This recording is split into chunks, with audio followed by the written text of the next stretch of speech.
gamers. We're back with the Fontaine. With the Fontaine.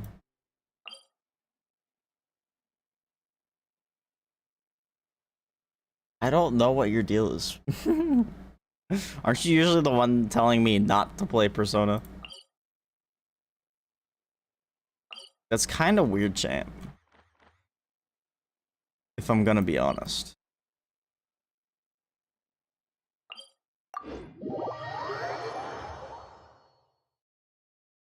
I probably will play Persona tomorrow.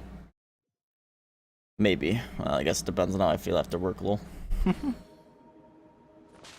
a long week.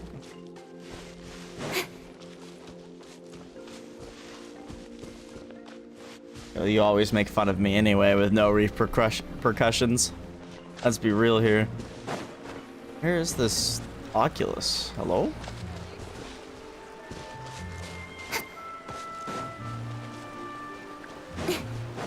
Like, hello?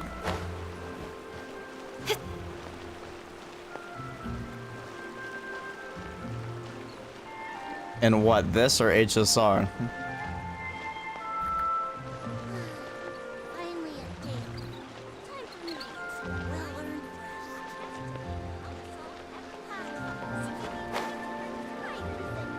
And now my light's doing crazy shit again. I don't know how to fix it. I've reset it and everything. I don't know what its problem is.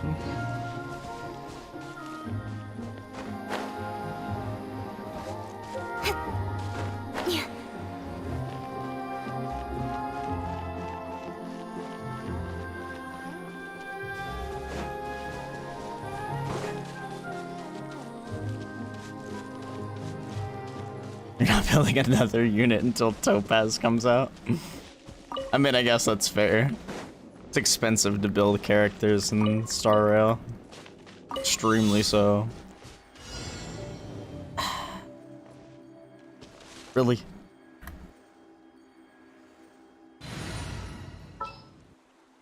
What are my orders?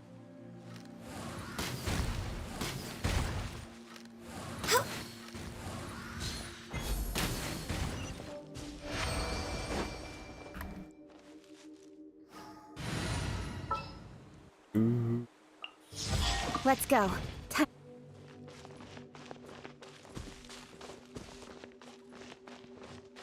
Who'd you build in Genshin Impact?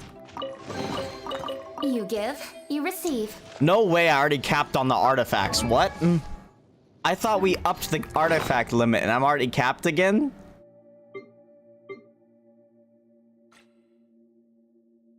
Where does it say out of 1800?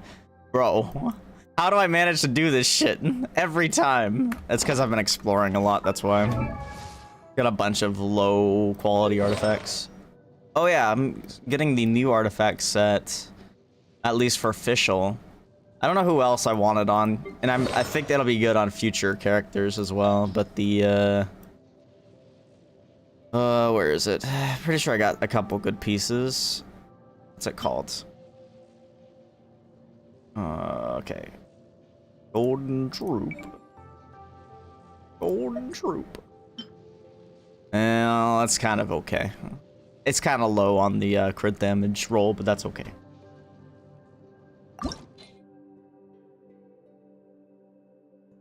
Oh, Layla. You can get this domain's really easy to get. Like, it's right at the beginning of Fontaine. You don't even have to do anything. You can just walk up to it.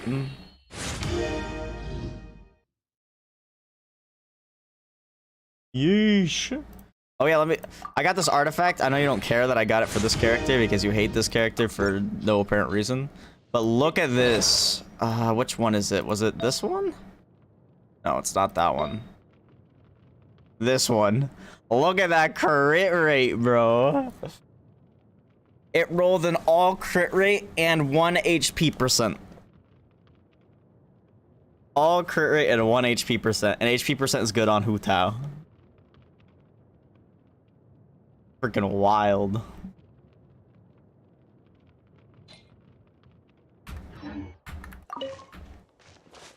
Yeah, I know, right? If it had a crit damage instead of the attack, flat attack, that would have been like goated. I mean, I still think it is goated. I still think that's like a 9.5 out of 10 piece, but still. Everyone hold hands. With sword comes shadow. Like, I'm not gonna complain when it rolls into crit rate almost every single time. Why does this remind me of the chasm? A little bit.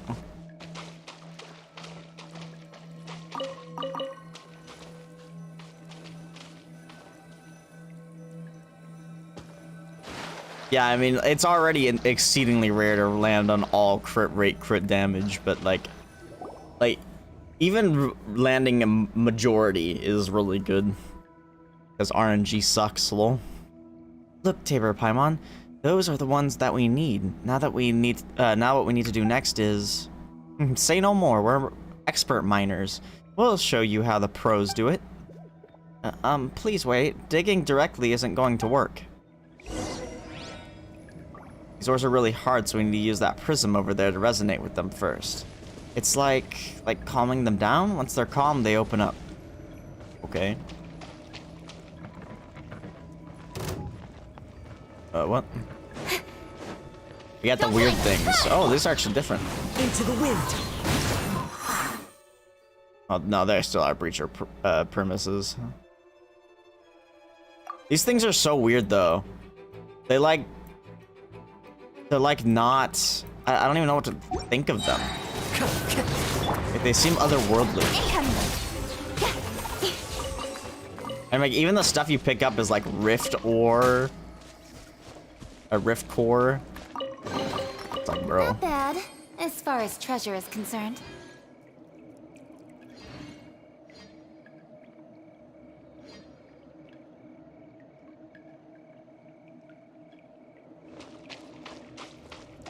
Ah, I see. And she doubles as a shielder, which is also nice. If you try to gather directly, you won't be able to dig anything out. You have to use the prisms. Wait, you just said that, lol. Wait, what? Oh, I see. I did that backwards. So that's how we're doing this, huh? But as long as we grind this ore into powder, we can make paints, right, Mimir? Eh? Where's Mimir? She was here a moment ago. Probably went up ahead. Seriously, someone that small shouldn't go running around like that. Never mind. Let's head up ahead, too. Paimon, I love it when you talk about how small. Oh, shit. What the heck? Were this happening again? Tabor? Are you okay? You're zoning out again. Nothing. I'm just a bit busy. Or busy? Dizzy?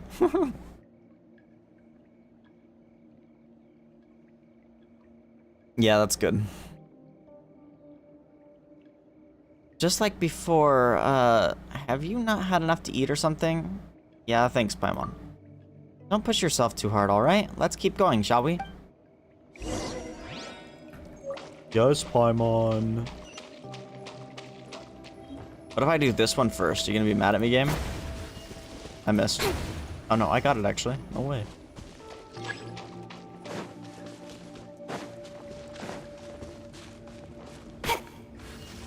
Oh, once again, I'm doing it backwards.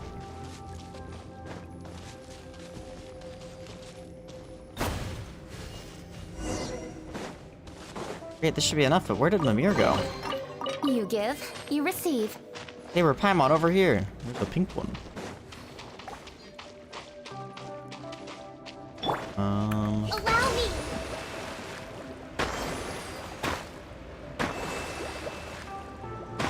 Is there another one that I'm missing? Oh, there it is.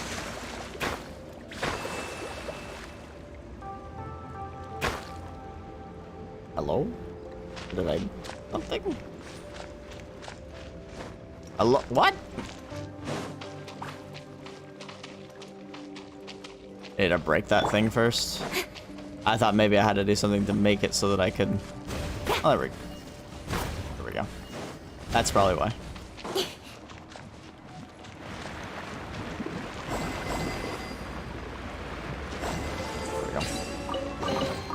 You give, you receive. I finally hit max weapon inventory. Holy shit. I was wondering when that day was going to come. Well, this is awkward.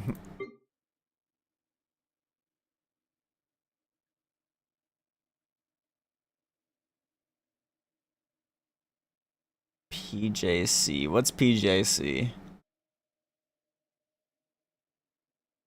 I know I can't pick up the Dole Blade, the best sword in the game, obviously, because the Traveler uses it to break through all plot. A plot armor breaking sword. Ugh.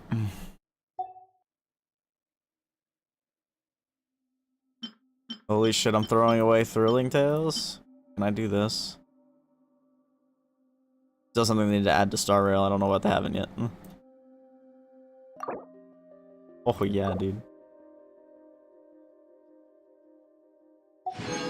Oh god, the game like died for a second there. Debate Club.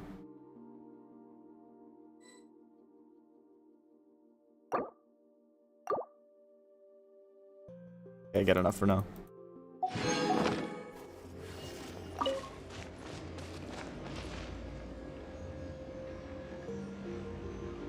Oh, okay.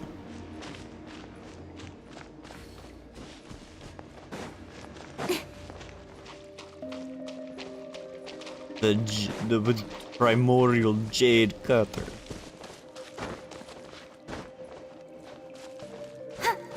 Lisa. Damn. Do you have her C6? Speed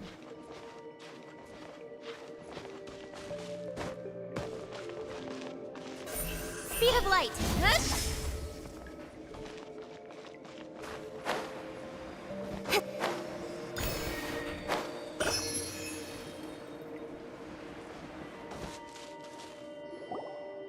C5. Close. Looks like we've already gathered loads of stuff. This should do it, right? Wow, so much ore. I can make lots and lots of paints with these. Thank you so much.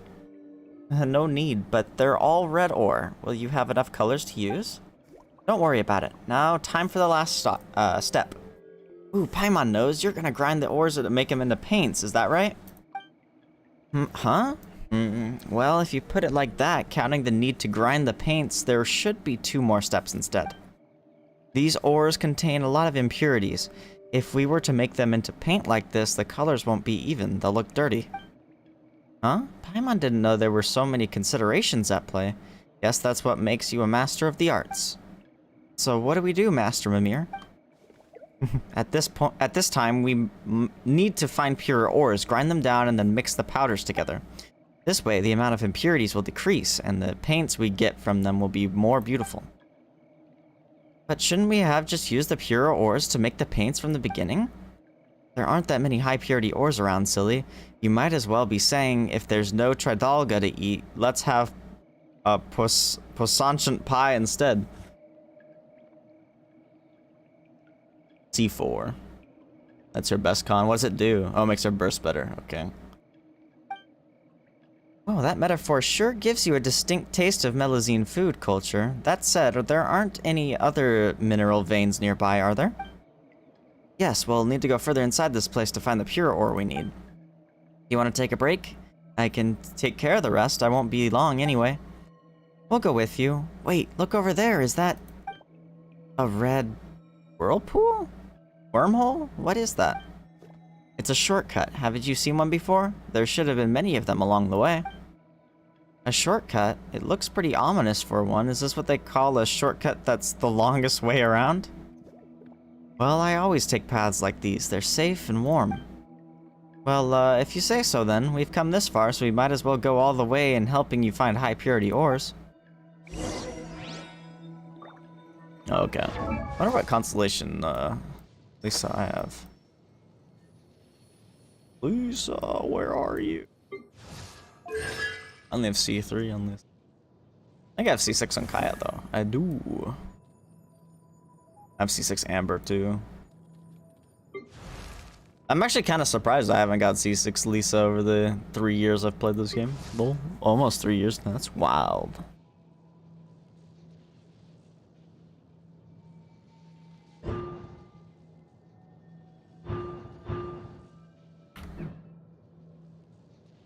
Oh, that's true. Thrilling Tales. Thrilling Tales. Go to a very warm place. Pink. A very warm place. Oh, Paimon feels nauseous. This shortcut really was something. Was that part of Melazine culture too? On closer inspection, it seems like we did pass by this place, or we did pass this place by when we came down. To think that there was such a large stone over there. That's right, and this place feels warm and safe, doesn't it? Father told me about it, and it contains high purity ores. I'll take care of the ones here, so just wait for me. I'm dying.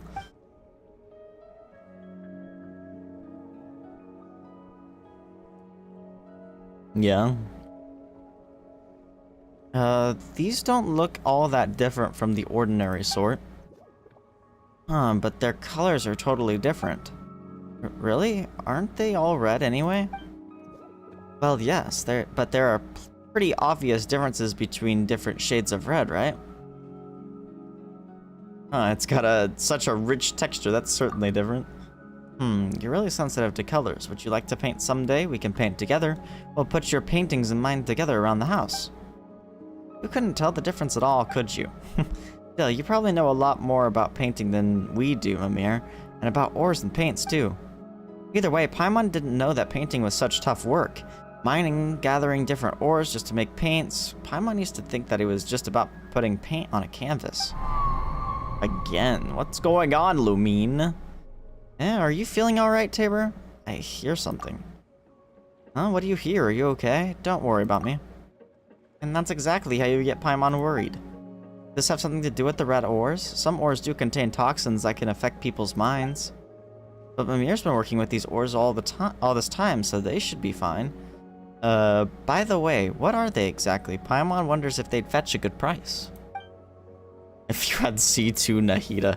Jesus Christ, you know. If we collect some extra and sell it to merchants outside, we might be able to. Ores that are even higher in purity. Ooh, Paimon gets it. You mean to say that the high purity ores needed for Mimir's paintings as paints are the truly invaluable treasures instead, right? In that case, let's help gather those ores. Paimon's looking forward to this. Paimon, you don't even do anything. Certain prisms can be picked up and redeployed at certain locations nearby.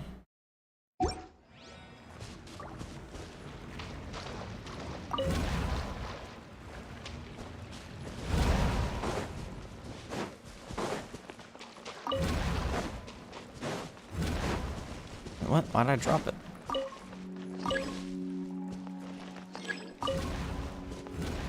Oh, I see there's a limit.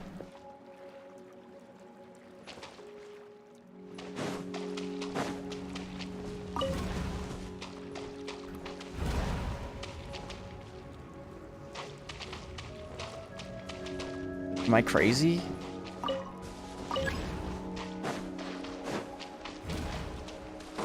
Oh, is it the wrong ore?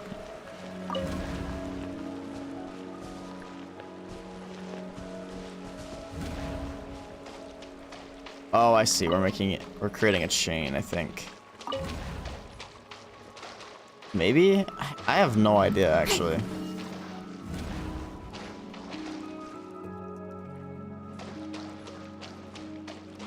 No, I wouldn't say she's crazy. She's good, but she's not crazy. Unless you mean for a free unit.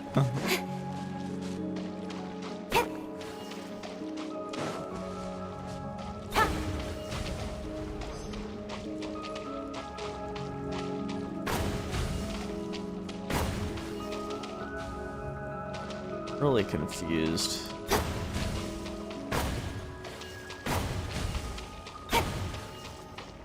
Yeah, there we go.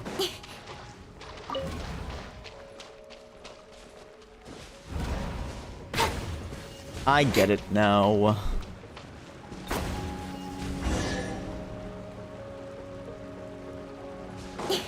No, but I'm glad. Not bad. It feels nice having a 4-star that doesn't feel like she needs constellations to be decent, you know? Like most of the 4-stars that have released since probably the beginning of Inazuma. Lol.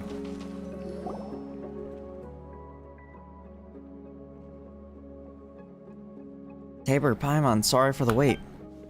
That's... we weren't just watching, you know. We've also collected loads of pure ore. Awesome, right? Alright, thank you.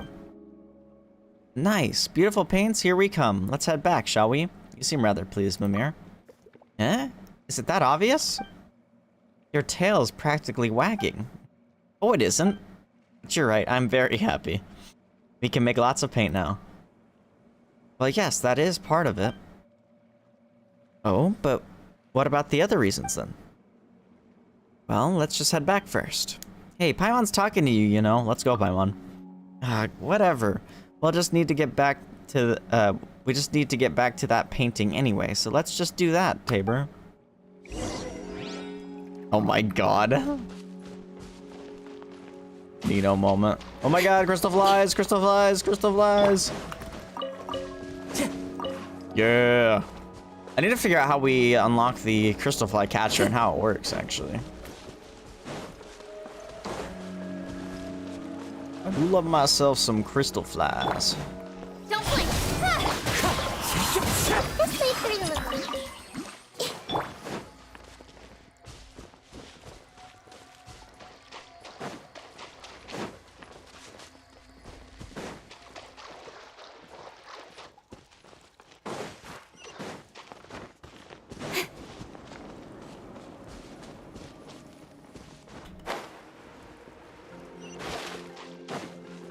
Got another Melazine side quest right there.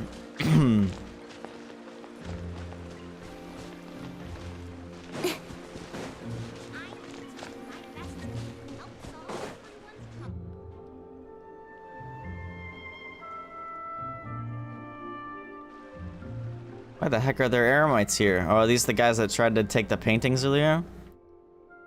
Elaine's little invention might as well have been yesterday since I last saw it. Huh? Boss? You searched her place, but we couldn't find the paints you wanted. You couldn't? Yes, we did find some bottles that once contained paints, though. They gave off a very pungent smell that made us feel all queasy. Eula in Abyss is fun. I didn't never really like using her in Abyss, but to be fair, I don't know if I really like Eula's playstyle anyway. I see, so the paints have been used up. Well, that is an unfortunate coincidence. Well then, Ms. Arus, please take your people and clean this place up. As things stand, this would make for too shocking a sight, I think. As for the paints, I'll figure something out later. Understood. I'm sorry, sir, we couldn't complete your commission. Before you could personally come to that little squirt's aid, those two strangers came and stole the moment. It's fine, I'm not bothered by this. Well, it's not so much about that, but don't you think that this would count as a case of force? How do you even say that? Majeure? As such? So, about the remuneration we discussed previously. Oh yeah, you know how you and I were saying, how imbibiter sounds stupid? Well, that's because it's not said that way.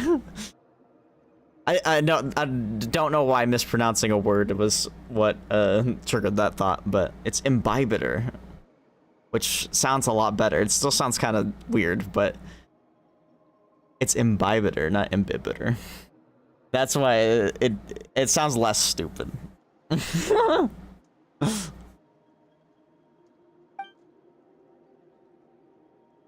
Don't worry, you will be paid as per usual. I didn't know that until the presentation. Really? Thank you, sir. Ah, if only all our employees were as good-hearted as you.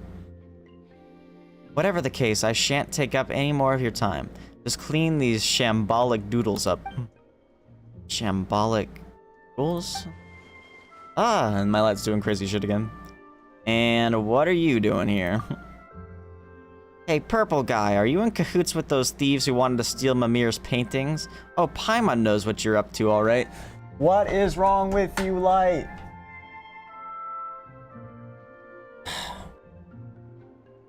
Don Hung, too.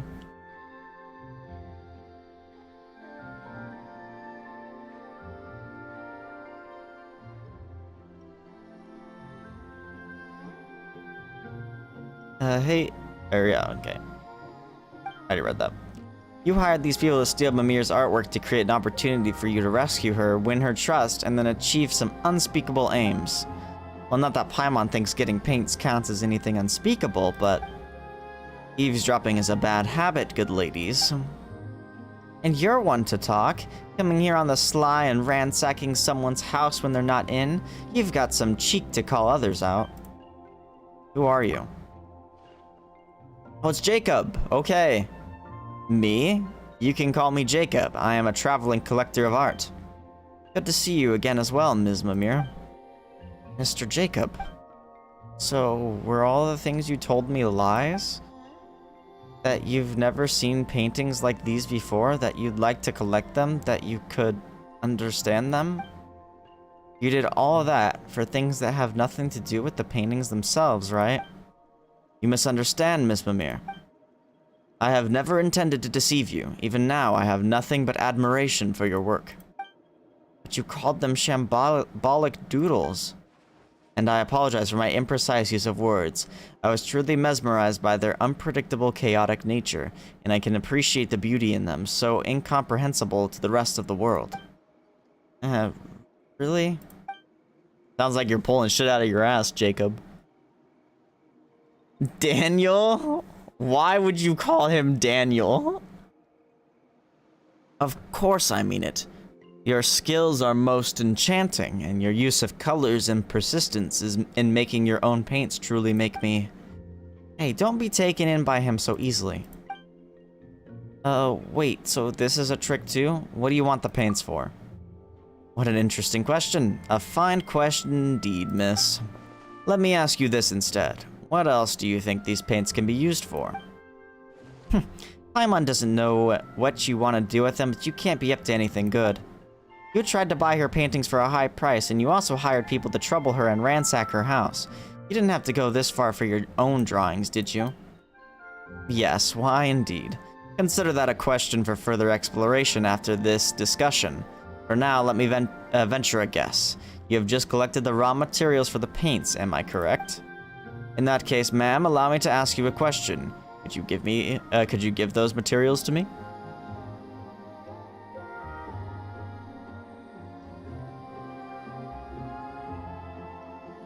Biometer Daniel. I like watching Braxophone anyway. I think he's pretty decent with his guides. I watched multiple people though to get a basket of ideas, you know, not just one person's ideas. I don't know if basket's the right word, but you know. He is funny. I have no quarrel with you. As such, we need not be funny. Are we wait? Oh my god. We need not be enemies. We need not be funny.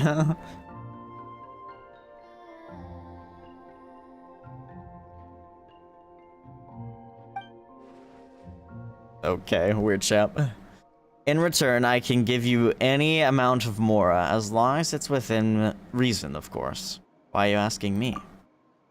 Exactly, these paints aren't ours. You should be asking Mimir, shouldn't you? Are you really hoping for an answer, or are you simply probing about my attitude? Regardless, I will answer honestly. You and I both know that Ms. Mimir... Why does it say will not, but also cannot? Stop me from obtaining her paints, but that the same cannot be said for you. I never said anything like that. I'm not listening to you, you liar. Hush now, say no more, Ms. Mimir. You will give me the correct answer, won't you, ma'am? Of course we will, and that's a big fat no. Mimir put in so much effort to create something so beautiful, and yet you're treating her like this. This is the answer the three of you have agreed on. Well then, understood. First, allow me to thank you for helping me collect these paints. And, well, though it disappoints me to say this, that will be all.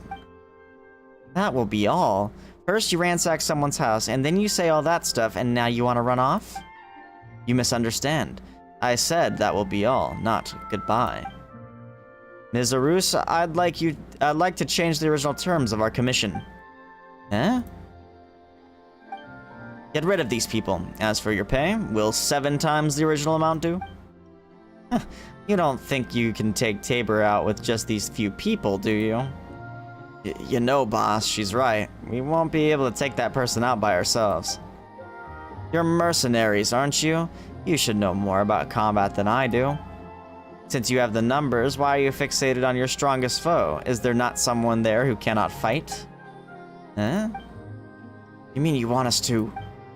What do you think you're doing?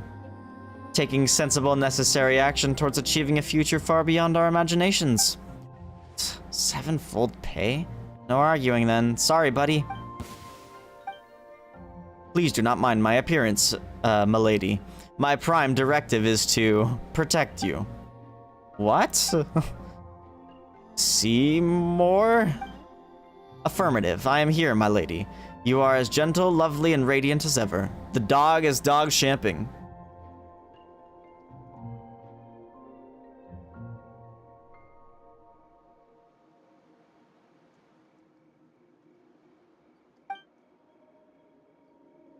Okay.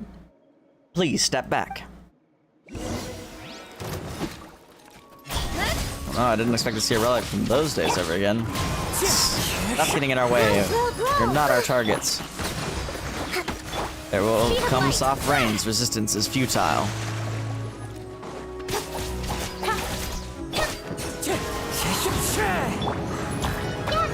Don't blink. What is this? Outdated junk, that's all. Elaine's own little invention. You've been slumbering for years, haven't you? Still want to go at it? Yeah, just stop plotting all this bad stuff. Why are you so obsessed with these paints anyway? Are they really worth you resorting to such despicable actions? Please, I've already told you why we are doing this. As for you, Miss Mimir, if we should meet again, I look forward to your future drawings. You... Well then, I'll take my leave, good ladies. Ah, yes, and you, thinking machine.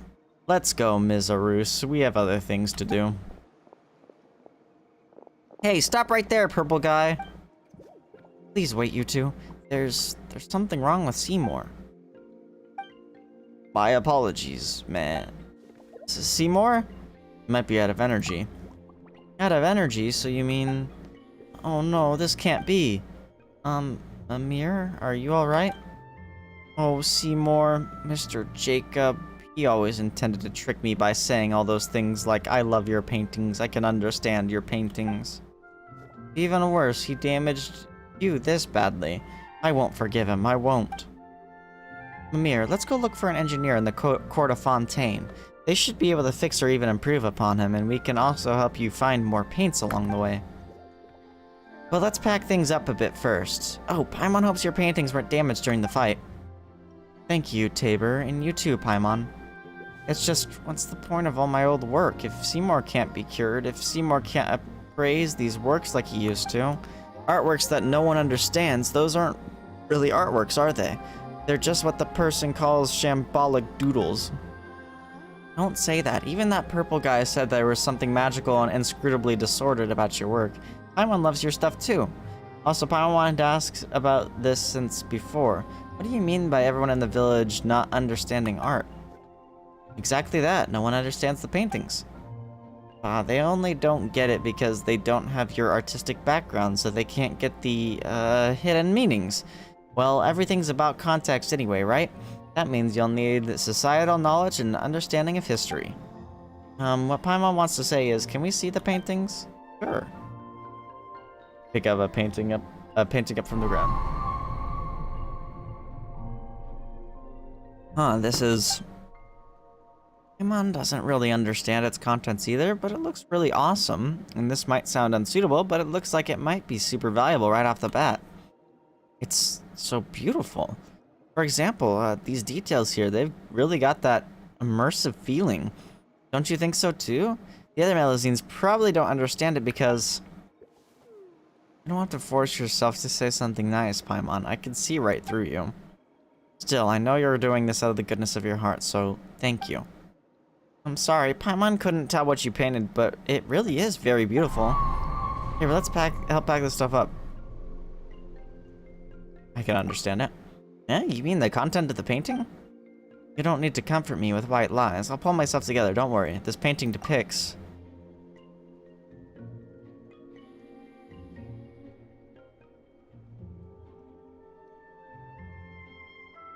A drowned throne, huh? Oh, now that you mention it. Wait, you really got it? And, what did you think of this painting? Very beautiful. Really? You don't have to lie, you know. Come on, Mimir, have more confidence. Paimon didn't get your painting, but she certainly thought it was very pretty. Yes, yes, thank you. There are so many things I want to express through my paintings, so many beautiful things I want them to see. It makes me so happy to hear you say that. Still, this really is the first time someone has understood my paintings. The other villagers think they're very beautiful, but that's all they can tell me. Then slowly I began to understand. Even though they don't get my paintings, they were still trying to be nice to me by saying they look beautiful. It's really kind of them, but I don't think that's good. So I was really happy back when Mr. Jacob said that he understood. God, dude, I'm like reading the next line. I like some kind of form of dyslexic. Jacob said that he understood what I was trying to convey through my paintings. I thought, finally, someone can see what I want to show. Riz? What? Riz what? Oh, that purple guy, he's just awful. Right? But none of that matters now. Father told me of many beautiful sights. I feel that the world is a lovely place and it makes me happy. However, I'm not a good speaker, so I want to make others happy through my paintings. But most Melazines only know how to encourage me by saying that my paintings are beautiful. I like them too, but I still want to have someone around who gets my paintings. That's why Seymour is such an important friend to me. Unlike the others, he pays attention to my paintings and critiques them. That's also why I was so happy when I met Jacob. After I first heard what Jacob had said, I thought to myself, in the future, I should only show my paintings to Seymour. Others don't understand my work, so they only try not to hurt my feelings. Purple guy, oh my god. Why did I have a feeling you were gonna say something? But since you and Tabor can understand them, that means they're not entirely beyond comprehension. It means that there are people who can really see the beautiful things that I wanted to show. So like Seymour, you're not my best friends too. Well, Paimon is happy about that, but it does feel weird to be compared to a robot dog. Regardless, let's continue cleaning up, shall we? Seriously, those bad guys really made a mess of this place, huh? You helped Mimir pick the scattered stuff up. I don't know what it said because it went too fast. Thank you. Sorry I made you clean up after me again. You know, just like when we met for the first time. It's fine. We're friends after all. Yep. Looks like you're in a good mood again. That's great. Yeah, I feel so happy when I'm with you guys, just like how I feel when I'm on a roll with my paintings. Still, looking at how you're packing things up, Paimon can't help but think that you Melazines really have short hands. Your hands are even shorter, Paimon. No way, short hands, Mimir. Oh my god, Paimon. Projecting?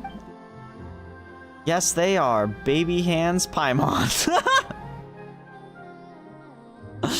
Baby hands, Paimon. So true.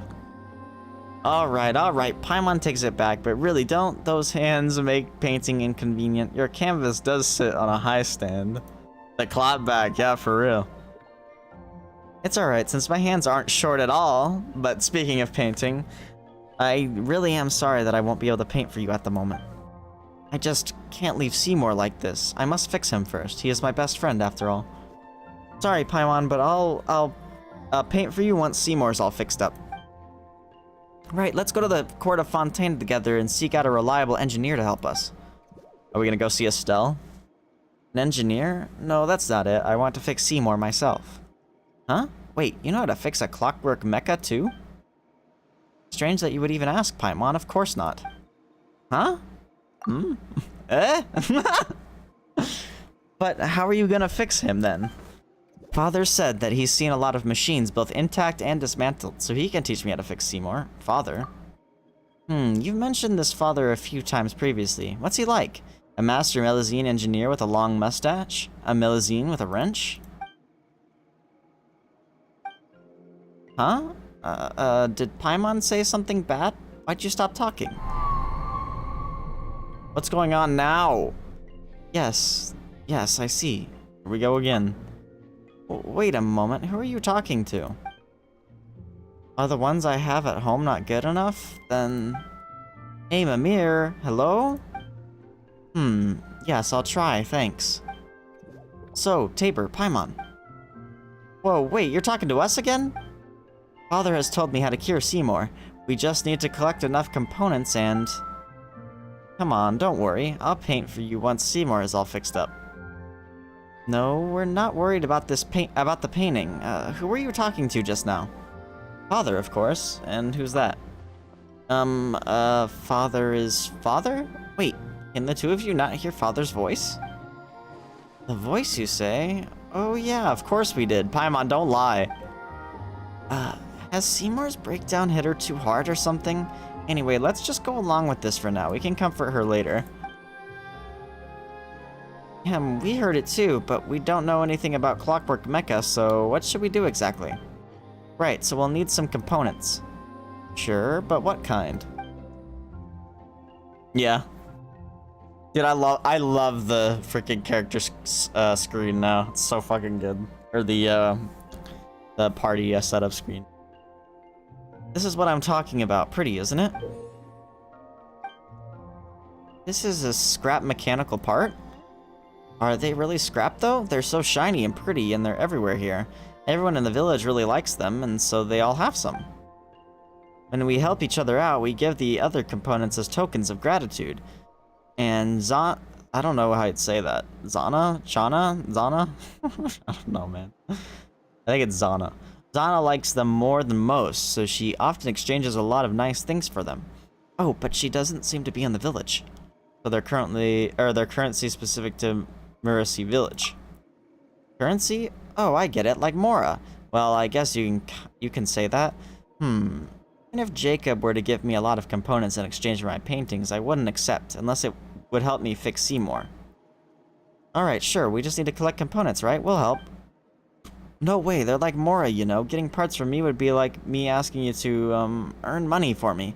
That sounds like something a villain would do. It's fine, I'm used to it. True. Okay, thank you, you're a nice person. I'll also go hunt them down myself. I really can't ask you to find them for me while I just sit around doing nothing. Oh my god, no! Now Damon's purple guying too. We're doing the same quest.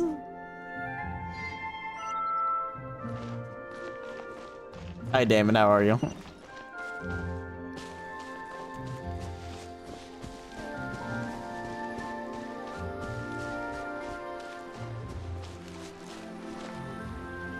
You there, tall stranger. Huh? Sounds like someone's calling out to us, Tabor.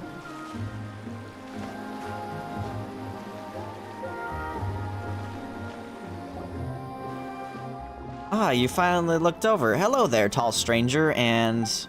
Paimon's Paimon, and she's Tabor. Alright, I got it. Miss Tabor and Miss Paimon, welcome to Murasi Village. Miss? Sorry. So sorry. I'm used to showing consideration to people in the village, so I just called you both Miss without thinking.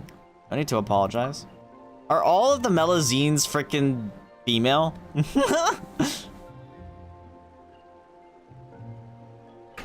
Yeah, you don't need to be so nervous. You can call us whatever you want. Still, what's your name? I'm Serene. Just call me Serene. I heard you were trying to collect components. Did something happen? They're not rats, what? What makes you think they're a rat?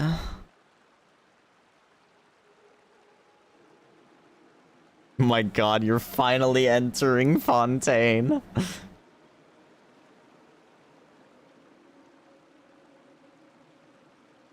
I didn't think that something like that would occur. This must be reported to Monsieur... I'm never gonna be able to say it right. Nevolet. I don't know, man.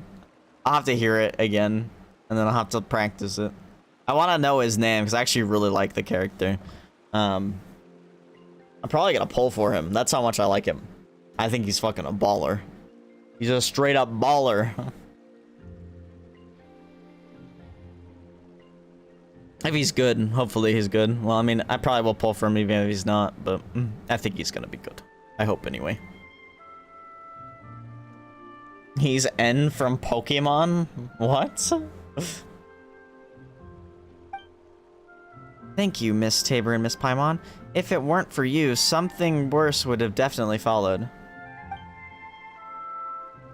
But Seymour still broke down.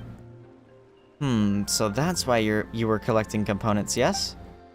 Yeah, though we're not really sure how to fix him right now. We were thinking that after getting the components, we could go somewhere like the Fontaine Research Institute and find someone to help us. If that's the case, then please take this. Huh? Are these components? Are you just giving them to us? Thank you. I should be the one thanking you. Thank you for taking care of Mimir. That child's always alone and never tells me about anything. So seeing her joyously talking with someone, and that someone being an outsider human friend as well, makes me happy. Though if I had more components, maybe that could solve the problem immediately, right? It's as I expected. It will take more hard work on my part to better assist everyone. Come on, you've already helped us. Anyway, we'll be taking these components. Thanks a lot, Serene. Right, where can we find more components? Let me think. You can check the areas around the village. If you're lucky, you might be able to pick up some scattered components. But this method alone isn't that efficient. So why don't you ask the villagers if they need any help with anything? I'm sure they'll give you components in exchange for that help.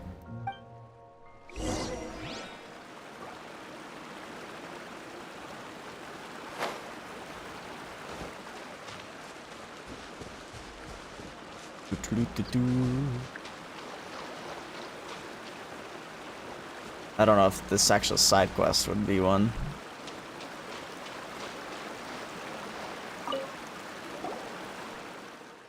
Hey, what are you doing under a waterfall? Are you gonna take a bath or something? If that's the case, we won't disturb you. What bath? I am pondering some profound questions. If I must say, I suppose I am meditating. If you hadn't come thundering along and interrupted my train of thought, perhaps I would have already come up with the answers. Meditating. I read in a book that if you run into something you can't make sense of, if you just meditate, maybe you'll find the answers. I didn't understand that, right? Let's see. A human most strange and a rainbow balloon. They called Paimon a rainbow balloon.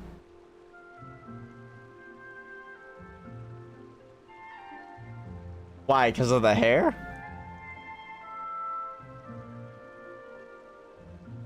You two must be from outside the village. Right. Paimon's Paimon and she's Tabor. Wait a sec. Though you're right to say that we're not from here. What do you mean a rainbow balloon? Oh, right. You might not see it that way. I almost forgot about that again. Let me think. Right, Tabor, what does Paimon look like to you? Like emergency food.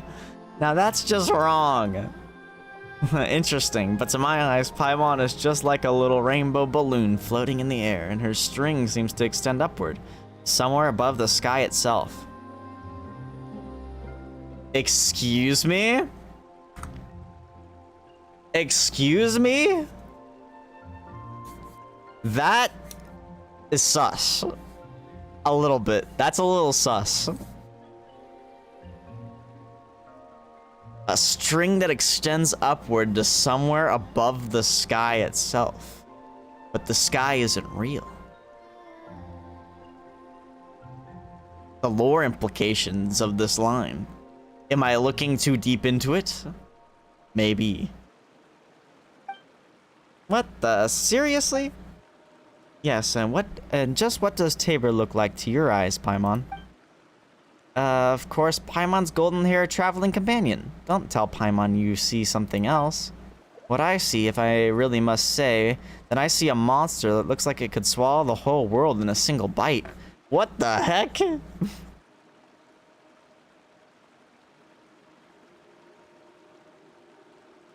Oh my god, Nina, shut the fuck up. That's way too scary. Are you serious? Of course I'm serious. Perhaps you've heard that we Melazines can see things that humans cannot see. But for some reason I see things differently, even when compared to other Melazines. I can always find things that have been hidden. I have read that the nature of things is hidden beneath them, and this nature decides their future. Not that I know what that means. If that's the case, how did you know that we're outsiders? Well, though what we see is different, we can still find ideas that we have in common. Just like how I can tell a flower is still a flower no matter how strange the color, right? As long as I spend time with everyone, I can grasp the concepts that everyone talks about and then pretend to fit in.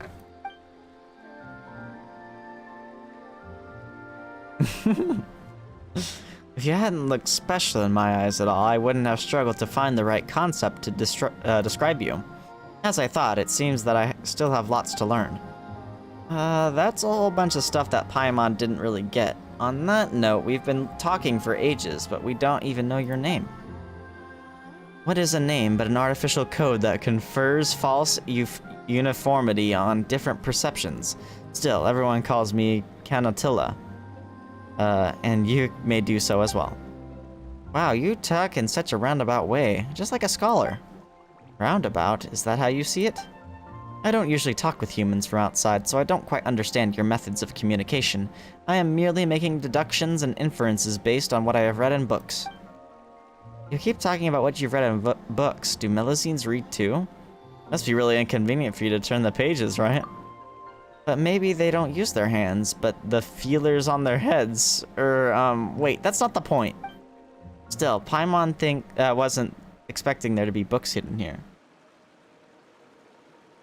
6.9. Oh my god. Why do you use those cursed emotes?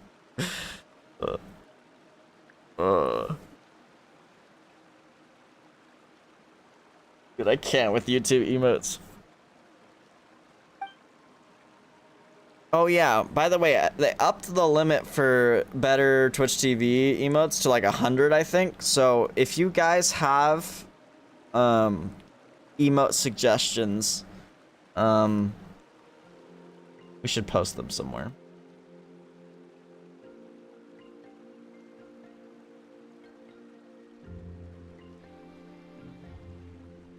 If you want to.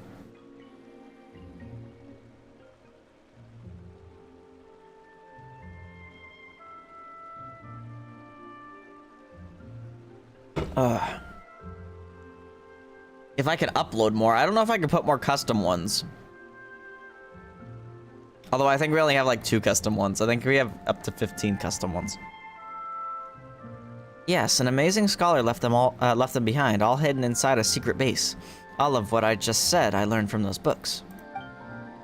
There's even a book there that I couldn't understand. Meditation has allowed me to comprehend it, ever so little of it. But lately I've been making no progress no matter how I rack my brain. That's why I came here to meditate and try to find a way forward. A book that can't be understood? Aren't arcane secrets never meant to be known by anyone, usually encrypted in books like that? Speaking of secrets, that usually means treasure. Now that Paimon thinks about it, she's getting curiouser and curiouser. I don't think that's a word.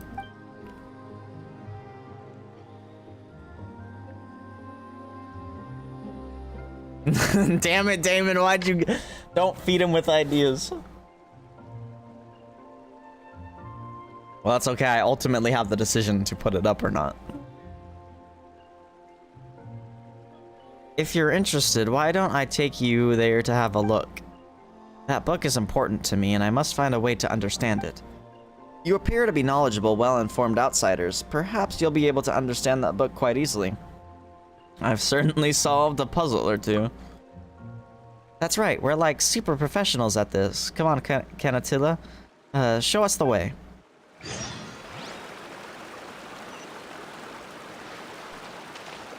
Jeez, that's not even close by.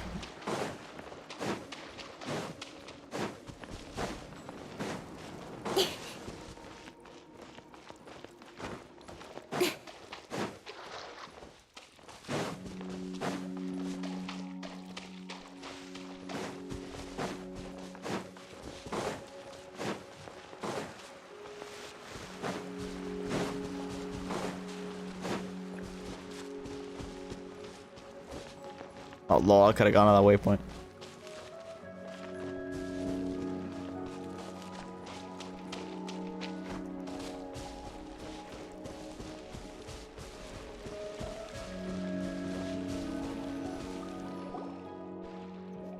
And we're here. If we dive down below this entrance, we'll find the place where that scholar once hid the books. Huh? But it looks like an ordinary pond. What sort of entrance are you talking about? Alright, it is being hidden after all, so you won't be able to see. Just watch then. And until it takes out something that looks like a key, tracing the air along some unseen trail. There's a soft chime, and the shallow pool before you suddenly becomes unfathomably deep. I'm not even gonna try, bro. Well, here's the entrance now. Wow, Paimon couldn't tell how you did that. Well, I can't quite explain it either. But while others can't see it, there are actually all sorts of fissures here. As long as I use my token to draw a line across the fissures, I can do some incredible things. That said, I don't know why they are only present here. As such, I did a lot of research until I found that undecipherable book. It has much to do with me and my token, and I'm also certain that that if I figure it out, I'll know why I'm special in this way. That's quite the burden. Well then, that's enough of that. Let's go inside. I must find a way to understand that strange book. Sploosh.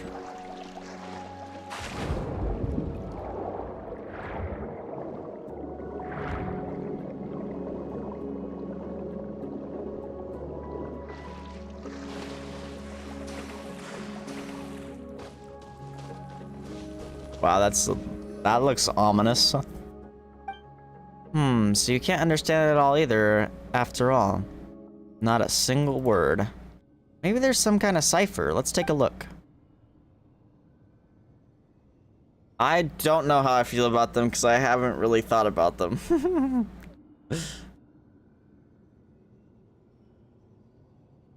I've only really took a glance at their main stats and I kind of read their descriptions, but I didn't understand some of them. You stare at the runes on the page for some time. The runes slowly start to disintegrate and reassemble themselves, becoming new words. At the same time, your surroundings seem to recede, and you arrive in a strange new place. I see. This is a world where even sweet flowers and mint cannot grow. Can you see it too? You turn around to look for the source of the voice, but are suddenly awakened. Looking back at the book, it looks like it did originally, as though nothing happened. So did you discover anything, Tabor? It was like I entered a strange place. A strange place, but you were here the whole time. Did you stare too intensely or something? I knew you'd be able to see it too. Huh? Have you had the same experience, Canatilla? Is this what you meant by meditating? Yes, though I can't understand a single word in the book, I get a strange feeling from looking at it for long enough. It feels as though you've been transported to another world, and then you can start to understand the book's contents. But as soon as you awake, you're back to being unable to comprehend it. Then what have you seen before? Oh, wait just a moment. Ta-da, this is my notebook. I've written down everything I saw inside. That said, I wrote it all down while I was meditating, and I was sort of in a trance, so it might be a bit hard to understand. That Paimon Sea. Yep, this is really messy. Wow. But it says something about an Alinus? Alinus? I don't know. Or something like that. Even when meditating, I can't make heads or tails of what comes before and after. As such, though I can understand just a little bit, I still don't know what it is really saying. If I'm not mistaken, however, the book is still missing a lot of content. Indeed. The notebook does mention a few locations. Oh, so you mean that these locations might be clues? Locations? Yes, the names of locations are written between important sections. Could it be trying to tell us where critical parts of the text are hidden? I mean, I've guessed as much in the past, but I've never left Alinus, so... In that case, why don't you stay here, Canatilla? We'll go investigate the places in the notebook. Maybe we'll find the missing pieces. And besides, it's related to Alinus. I don't know how you're supposed to say that. Alinus? I don't know. So there's no way we're going to ignore it. Alright, in that case, I'm counting on you two. If you find anything, just bring it back. I'll be waiting here for you. Find the pages.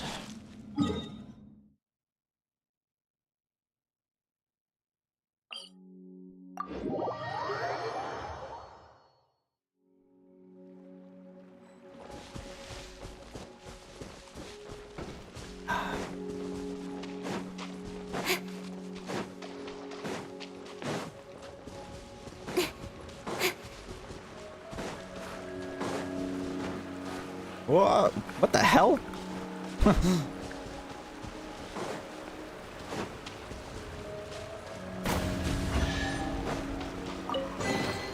You give, you receive. You give, you receive. Ayo. By the way, I think I found the new highest point in Genshin Impact, and it's that mountain right there. But we can't get to it yet. So, oh, maybe that one even, actually. But I don't think we can get to that one either.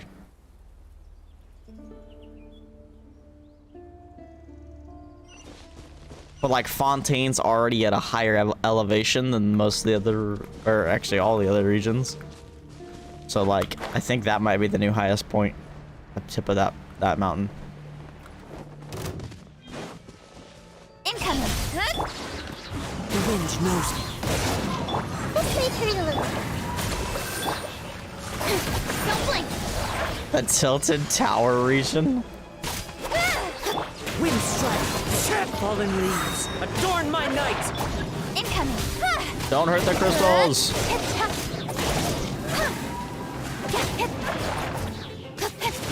blink. Into the wind. Grow. Speed of light. Cut to the chase. One with nature. Clouds high. The birds call. Committed to memory. You give, you receive.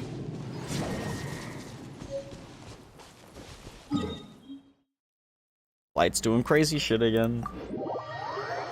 The secret tower to Celestia.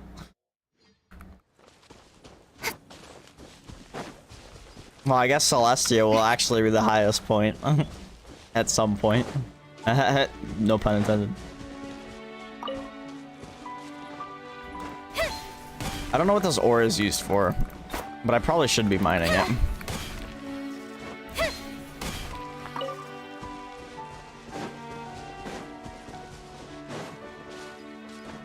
I wonder if it's for the new craftables.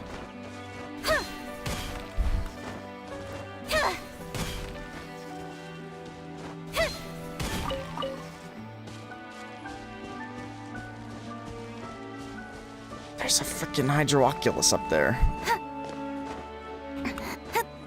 Here, instead of going for my objective, I'm just gonna fly over there and grab that real quick. Lol. Whoa, don't be sliding down the hill now. Speaking of Celestia, look at Celestia.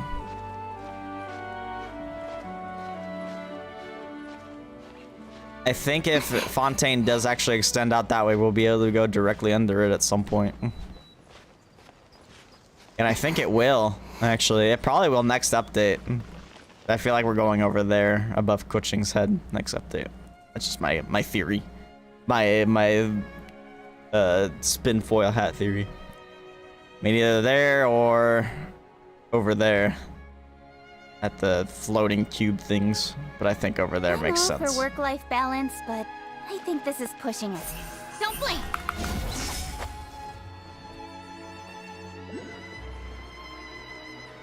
The Astral Express. I do wonder if they're gonna collab at some point.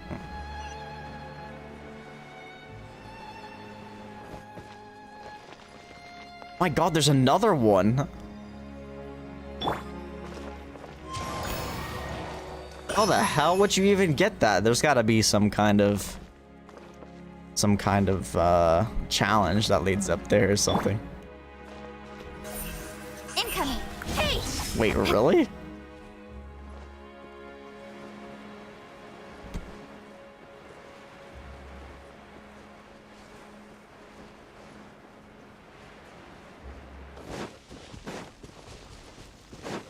Ow.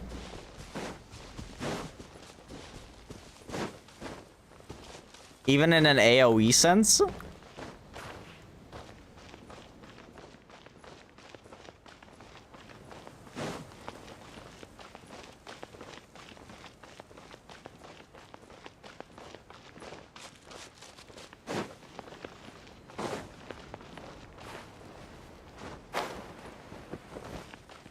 Bro, what the fuck? Where is this?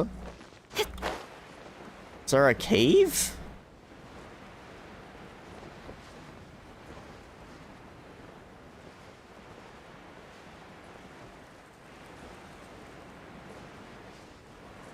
Aha.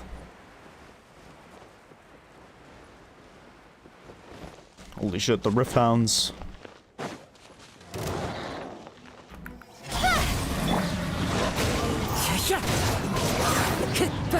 Rift Hound moment. Hold the line. Don't blink. Hey! Nowhere to hide. Speed of light. Roll, roll, roll. Don't blink. Dang it, sometimes I hate that I kill enemies so fast. I want to listen to the battle theme. Discovered an ancient ruin that remains unmarked on any map. The entrance has completely collapsed. If I manage to find a way in, I may discover some rare treasure. Convincing everyone that whatever's in there is going to take... I can't read today. Is gonna be worth our while was tough going. The next part's gonna be a walk in the park by contrast. There's no need to keep a low profile here. Didn't find aught else but this arcane formation and the peculiar barriers around it, and after all that effort too. There seems to be someone trapped inside the barriers. Can't tell if they are alive or not. Well, I'm not going back empty-handed, not after how far I've gone. That's just not my style. The remaining pages are filled with black stains, making the text unreadable.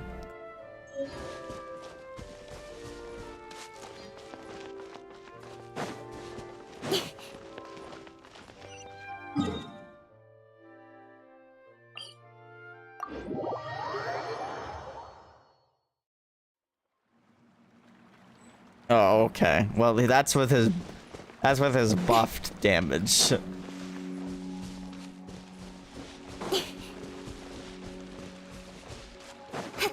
I'm surprised you actually don't use Bennett with Eula.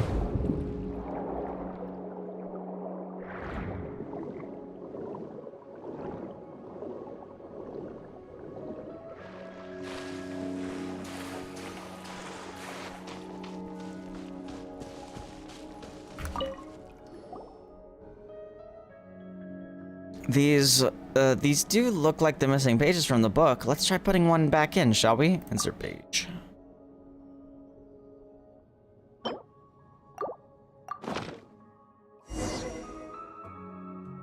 And then we just need to concentrate and meditate on the book like before. Oh, are you saying like she just kills everything anyway, so there's really no reason to run Bennett?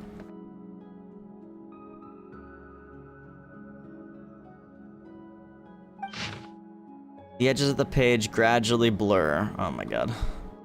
Oh boy, here we go. Read countless volumes here. It appears that these books were left behind by an ancient order. Kingdoms rise and fall, and when a civilization is annihilated, a new one will be born after from the ashes. From the ashes! Remnant? No, just kidding. Which these books referred to as Fortuna.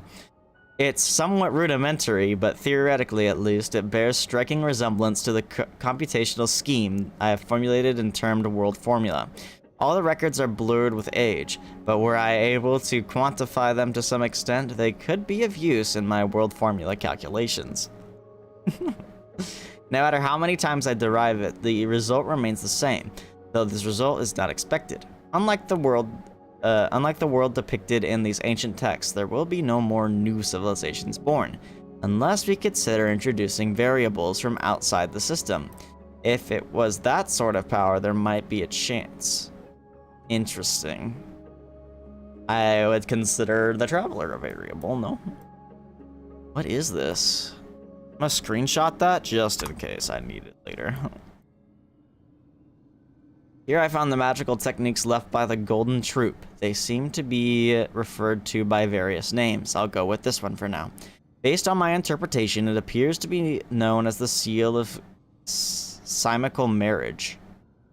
Or chimical marriage, maybe? I don't know what that word is. And consists of 2 parts. However, it has been weathered too much to decipher any more information. Interestingly, I have encountered similar symbols in documents from the N Institute archives. They look complicated, yet the underlying principles are quite clear. If the records prove accurate, there are some key locations within the realm remaining. Related records may be found elsewhere as well. I should record my findings here for now, as they may prove useful in the future. Wow, this time even Paimon could start to understand. Seems like the confusion was all due to the pages that were missing before, huh? Awesome, let's put another page in now, shall we?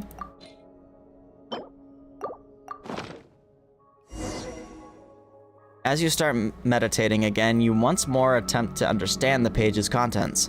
The edges of the page blur, and the incomprehensible shapes that line it leap forth as if mounted on a pop-up book. Yet before you can make sense of what is happening, there's a rush of noise all around you, and you return to the world as it was. The pollution of the land and water wrought by the giant beast, Alinus, seems to have been mostly purified and diluted. However, when it comes to Alinus itself, even the adults seem to be at a total loss. They simply cordoned off the surrounding area. Nevertheless, it was quite easy to sneak in. It felt rather strange slipping into the creature's mouth, and it reminded me of events from some of the stories I once read. Though I have no substantive evidence, I still sensed some sort of will from it. Jacob did too. There were no signs of decay in the flesh. Instead, its body was hardening, as if forming a protective membrane. Given its current immobilized state, it looked like a self-defense mechanism to safeguard its internal organs. But it does make sense with such a wellspring of vitality. If my deduction is correct, it may also be used to enhance Jacob's strength by following the same principle. However, at this stage, there's no need to subject Jacob to such risks. I should get safe experimental data first through the Institute of Natural Philosophy, and then set specific research objectives. Although, as Jacob mentioned, this may waste a lot of precious time. After all, the flesh of Alinus remains toxic, and the risk if Jacob has returned. He's quite brave, but also an idiot. He didn't give any thought to the possible consequences. We have no one else to rely on now. The data we've collected is still incomplete. Jacob had minor adverse reactions, primarily vomiting, but he quickly recovered and hasn't shown other symptoms in the short term. His mental status and physical status remain stable. It's only possible because Jacob completely trusts me. Our lives are limited. Still, even if it's just for the future, we must find a way to get allies, get stronger, and prevent disaster. Elaine has enrolled in the Institute of Natural Philosophy. He should fit right in with his sharp mind. I brought the pocket watch he gave us, and we compared the time only to find there was already a significant discrepancy. We agreed to meet at the Institute. The brightest minds of Fontaine are gathered there, and we can expect to make huge progress and get much needed help. As for Marianne, just the sight of her fills me with joy. We had a long discussion about the N Institute, but Jacob was crying through most of it. I didn't tell them about Jacob. It's because Uncle... I want to say this is Guillotine, but it doesn't have the E at the end. I'm going to say it anyway. Uncle Guillotine was... who was with them is part of the Mason Gardenage. Although he seems to be treating Elaine and Marianne very well, he still can't be trusted. After all, father and mother, it was all the doing of their lackeys and goons. Well, Paimon can read the words now, but the author's intended meaning is still a total mystery. We'll just have to put this last page in and see what we get. Maybe the contents will link up or something. The test on Jacob's strength continues. As before, the flesh and blood of the great beast Alinus is being used as nutrition. Jacob seems to have gotten used to it, so there's nothing to worry about anymore. Thus, the adverse reactions observed before may just have been caused by Jacob's feelings of disgust. It's a relief to know that his physical condition hasn't been harmed. Jacob still eats, but only out of habit and no longer as a necessity for survival. But I suppose it's a good thing, because eating together is nice. It suddenly occurred to me that jam was somewhat similar to the flesh and blood of Alinus, so I made a joke about it. Jacob seemed quite uncomfortable. The results have improved significantly in comparison to previous tests. Perhaps more can be done. Then the next step would be to attempt the opening of a passage. The passage was opened successfully, though it only lasted a short while.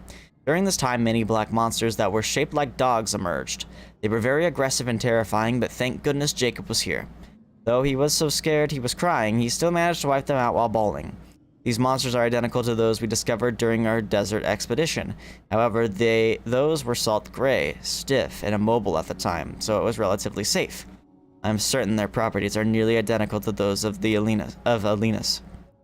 The Conrian records mention passages appearing in large numbers and numerous dangerous monsters that look like dogs emerging from them. It's very likely they are the same type. It can be safely postulated that the location these passages link to is full of these monsters, and I shall tentatively call them Beastly Rifts. Thus, these hounds may be called Rift Hounds. As you read faster and faster, you fall into a trance and arrive again in that mysterious space. The same voice from before rings out.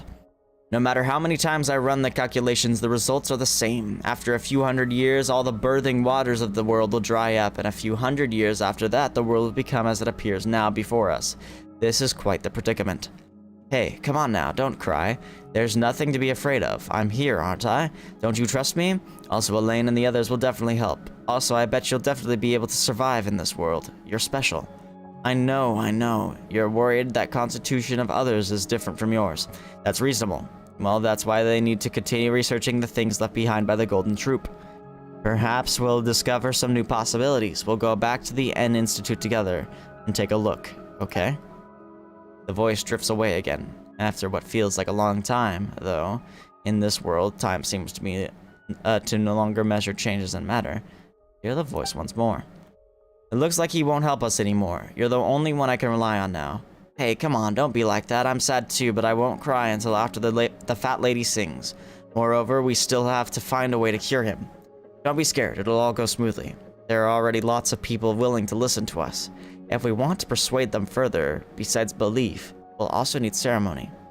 As for the name, we'll call it the Book of Revealing, and put it in the form of a book. We'll use our secret cipher to write it. Everyone only sees the world that their cognitive framework allows them to see, but using this method, we can share the visions we have foreseen with others. That you beat me up? That's pretty messed up, bro. Just as you begin to listen closely to what the voice is saying, it begins to gradually fade away. At the same time, you feel the world around you suddenly begin to collapse, and with a roaring sound resounding, you awake again. Are you okay, Tabor? Is that an earthquake just now? Made a scroll. Earthquake? What earthquake? Nothing happened here. Paimon did get a little dizzy, but you looked like you fainted. You didn't wind up in some mysterious space again, did you?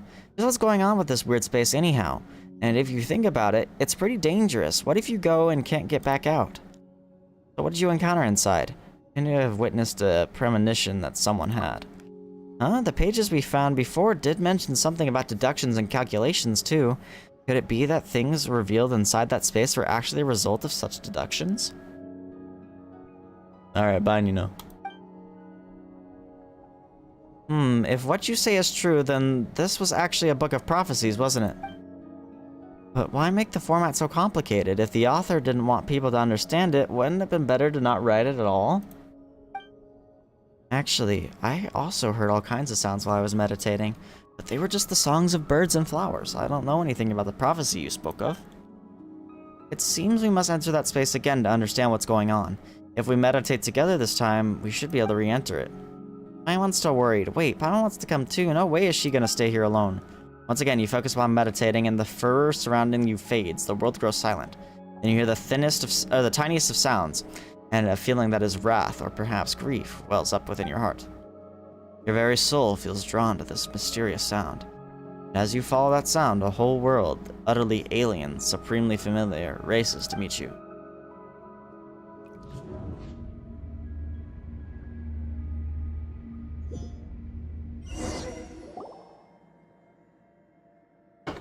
What the hell? Well, where did we end up? Some kind of, this is like some kind of dreamscape. This must be the strange place you were talking about before. It's much more vivid than before. Did the author of the book really create this place? And they hid such a big space inside it too.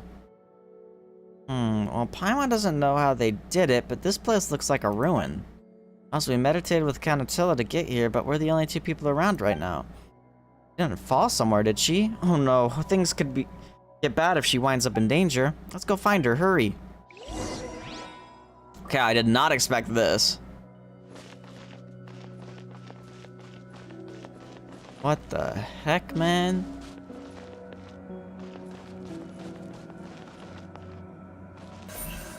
Speed of light.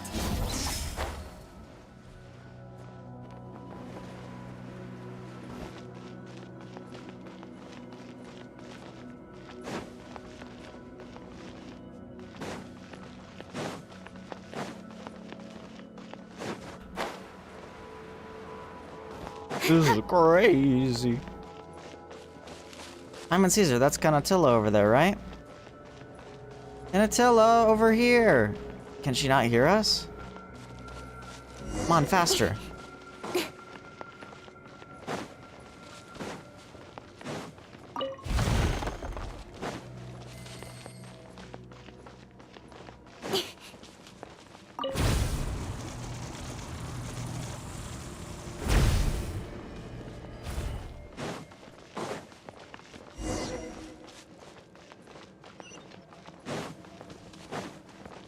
What's going on?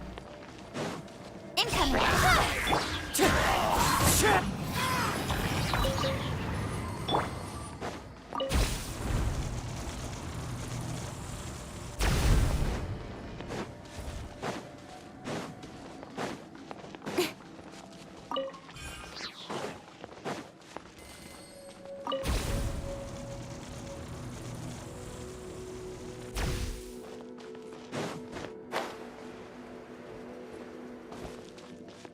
Whoa.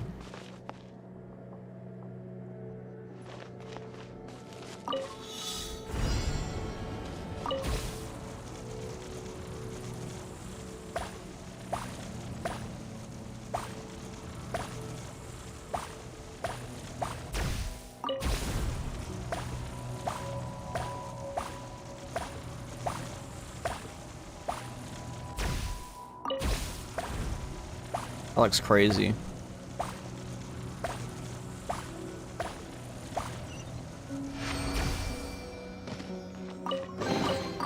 You give, you receive.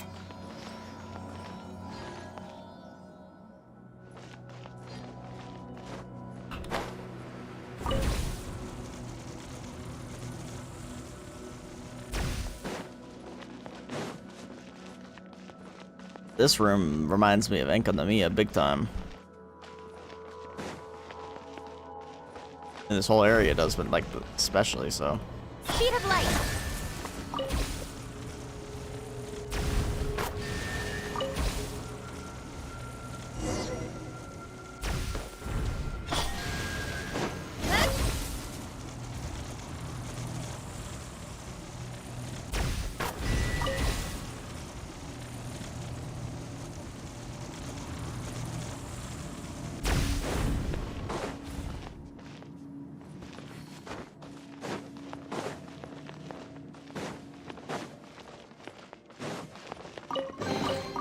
That's everything. On to the next.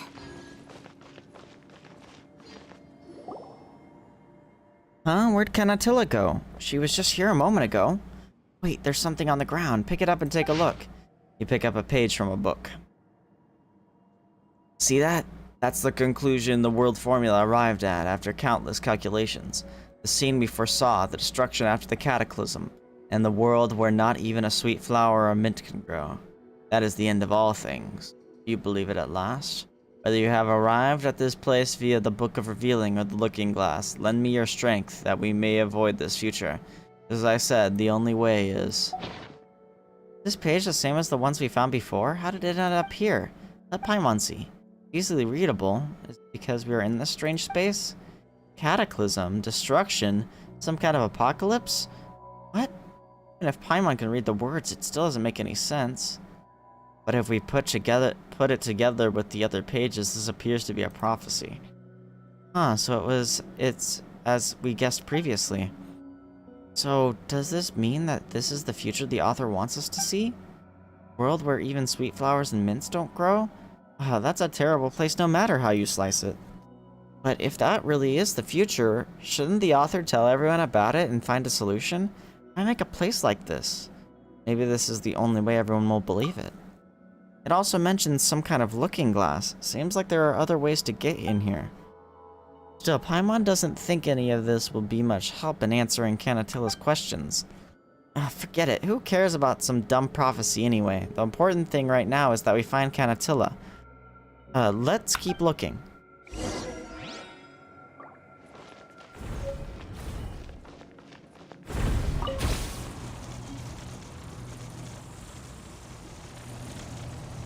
Holy shit, we going all the way up.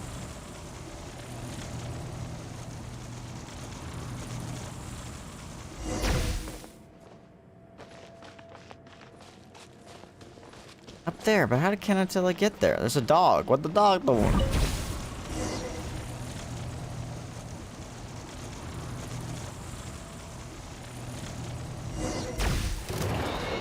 Beside her, that's a rift hound, isn't it? Canatilla's in danger.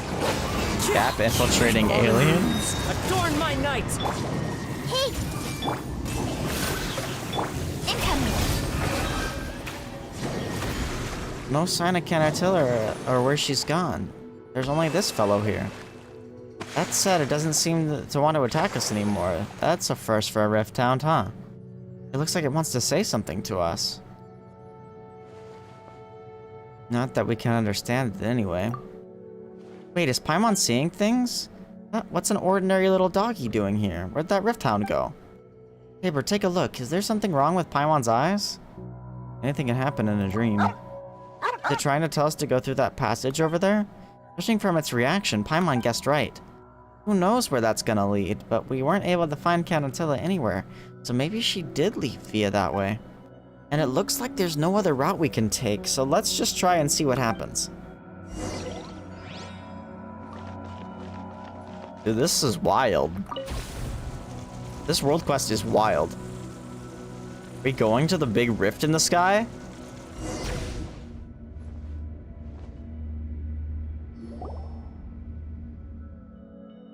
We came right back. Or maybe we never even left? Oh, you had the same reaction as I did, Paimon. Canatilla, we were looking all over for you. I kept calling out for you, but you never responded. That place was so dangerous, but you just ran around all over the place. Dangerous? The place we entered was so serene and peaceful, like a beautiful garden. Huh? But all we saw was rubble. That's odd. I kept looking for you two back in the previous space, but there were big trees and flowers everywhere, so I got lost. Fortunately, I followed the sound of a bird, then found a golden butterfly, which brought me to the top of the garden. What about the rift hound? We saw you and a rift hound. Oh right, that rift hound even turned into a dog. Now it feels like Paimon's just talking nonsense. I saw a little dog too, on top of the garden. There was a cute little dog that nodded at me and helped me open the way out for me. I thought you both had gone somewhere else to play and that I didn't need to worry, so I just came back here. And you, what did you discover? We found another page.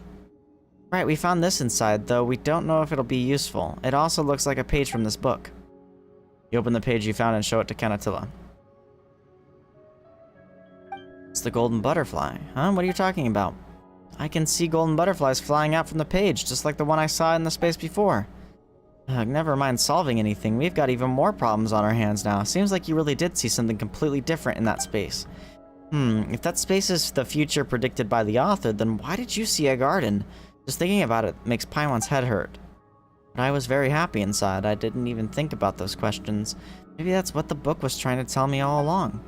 Even if we perceive differently, if we can communicate our feelings to one another, maybe the essence of things doesn't matter all that much after all. Paimon wouldn't say that we had a great time in there, but if you figured things out for yourself, good on you. Still, that place is pretty sketchy, and we don't have any clue to what's up with that prophecy either. Speaking of the prophecy, this book makes it sound really scary, sure, but what if the things I saw were the real future? After all, such things aren't set in stone, are they? And since the book mentions other ways to enter that space, we may be able to figure this book and its prophecy out if we find them. And then maybe we can meet there again in that space. It might be better if we just meet in reality. Also, Canatilla, don't go running around in that space anymore.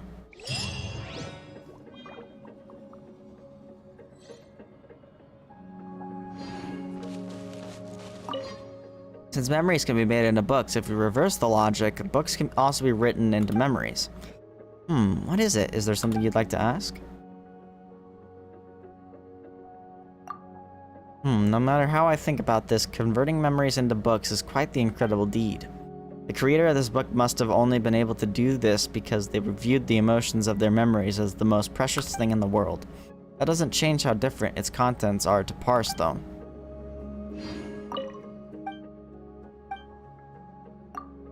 Ooh, if you found one or more new pages, just put them inside the book. Let's see what happens. I can find more pages. Interesting. Oh, I have one. I've been assigned to Elaine's lab. That guy only likes things he can figure out completely. If this were a novel, he might be the type of villain who becomes a crazed serial killer just to figure out how the human body works. But he doesn't seem even remotely fazed about such statements. On the contrary, he spoke to us about the similarities and differences between humans and machines, and between artificial intelligence and personality. Oh, this is bad. At this rate, he might really turn into a villain like that. I was disappointed to discover that quality of the people from the Institute is worse than I expected. I expected the people here to be smarter and more open to new ideas than those in high positions outside, but the reality has been infuriating. Or perhaps it would be more appropriate to call it incomprehensible. It stands to reason that a research institute with such vast resources should possess the greatest talent. Elaine's assistant isn't very good, a little stupid even, but at the very least he is not hostile and doesn't fear us. I'm unable to get the research resources I desire for now, but that isn't a bad thing. Jacob has always been fond of watching him take apart pocket watches and other clockwork devices. The direction of Elaine's research on controlled annihilation isn't bad, and it would be very interesting to figure out the nature of Auja and Numa.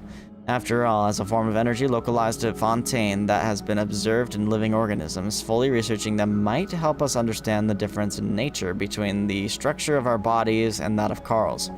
In any case, I must find a way to win over the people here. Though their imagination is limited, and it's unpleasant to say so, they have some influence outside the Institute. Their strength and resources must be considered to help them. I can use that book to show them what we've experienced. Although they say a single piece of evidence is never sufficient, the change in Jacob fills me with hope. If I can make more people accept this kind of change, then it wouldn't matter even if we came face to face with the apocalypse. Even if our world couldn't even grow mint, we could still survive. And as long as we can survive, we can revive our civilization. That will be the next topic.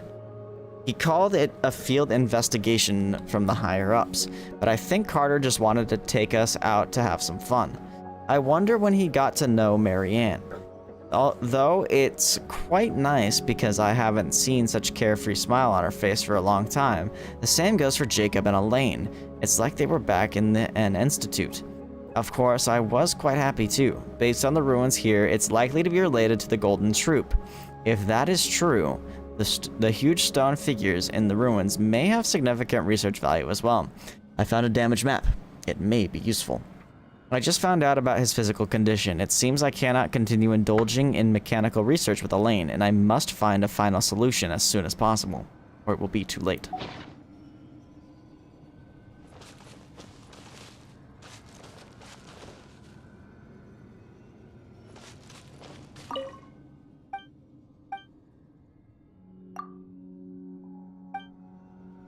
Okay.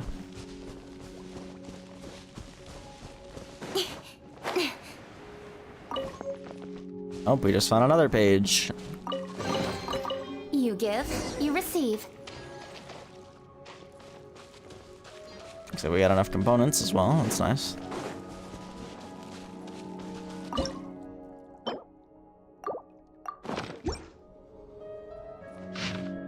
Three agents have been absorbed to date. Useful skills gained. Discovered from their memories that regarding the Ordo's existence, the Court of Fontaine is officially... Very interesting mechanism. With the right organ, conscious can be transplanted. Has the knowledge to operate the mechanism. Understand the general idea after absorption that other than an experimental model all operated on a simple logic tree. An interesting attempt, but the path he chose is regrettable. Ren would definitely think so. Jacob got emotional because he does not wish to oppose the Guillotine siblings. Declined, of course. Elaine Guillotine said before leaving that it seems that there's no going back. Alas, he is only a genius when it comes to machines. In all other things, but he is but ordinary. He does not understand the future. He does not realize that we hit the point of no return long ago. I, however, will create the future, and there will be a place for him and Marianne Guillotine in it. Most of the content is dissolved and is beyond comprehension. Dude, this world quest is crazy. Is crazy.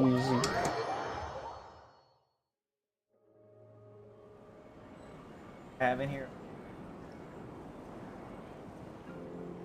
Love blue raspberry, but now I don't like it so much anymore. I think COVID broke my taste buds a little. COVID moment.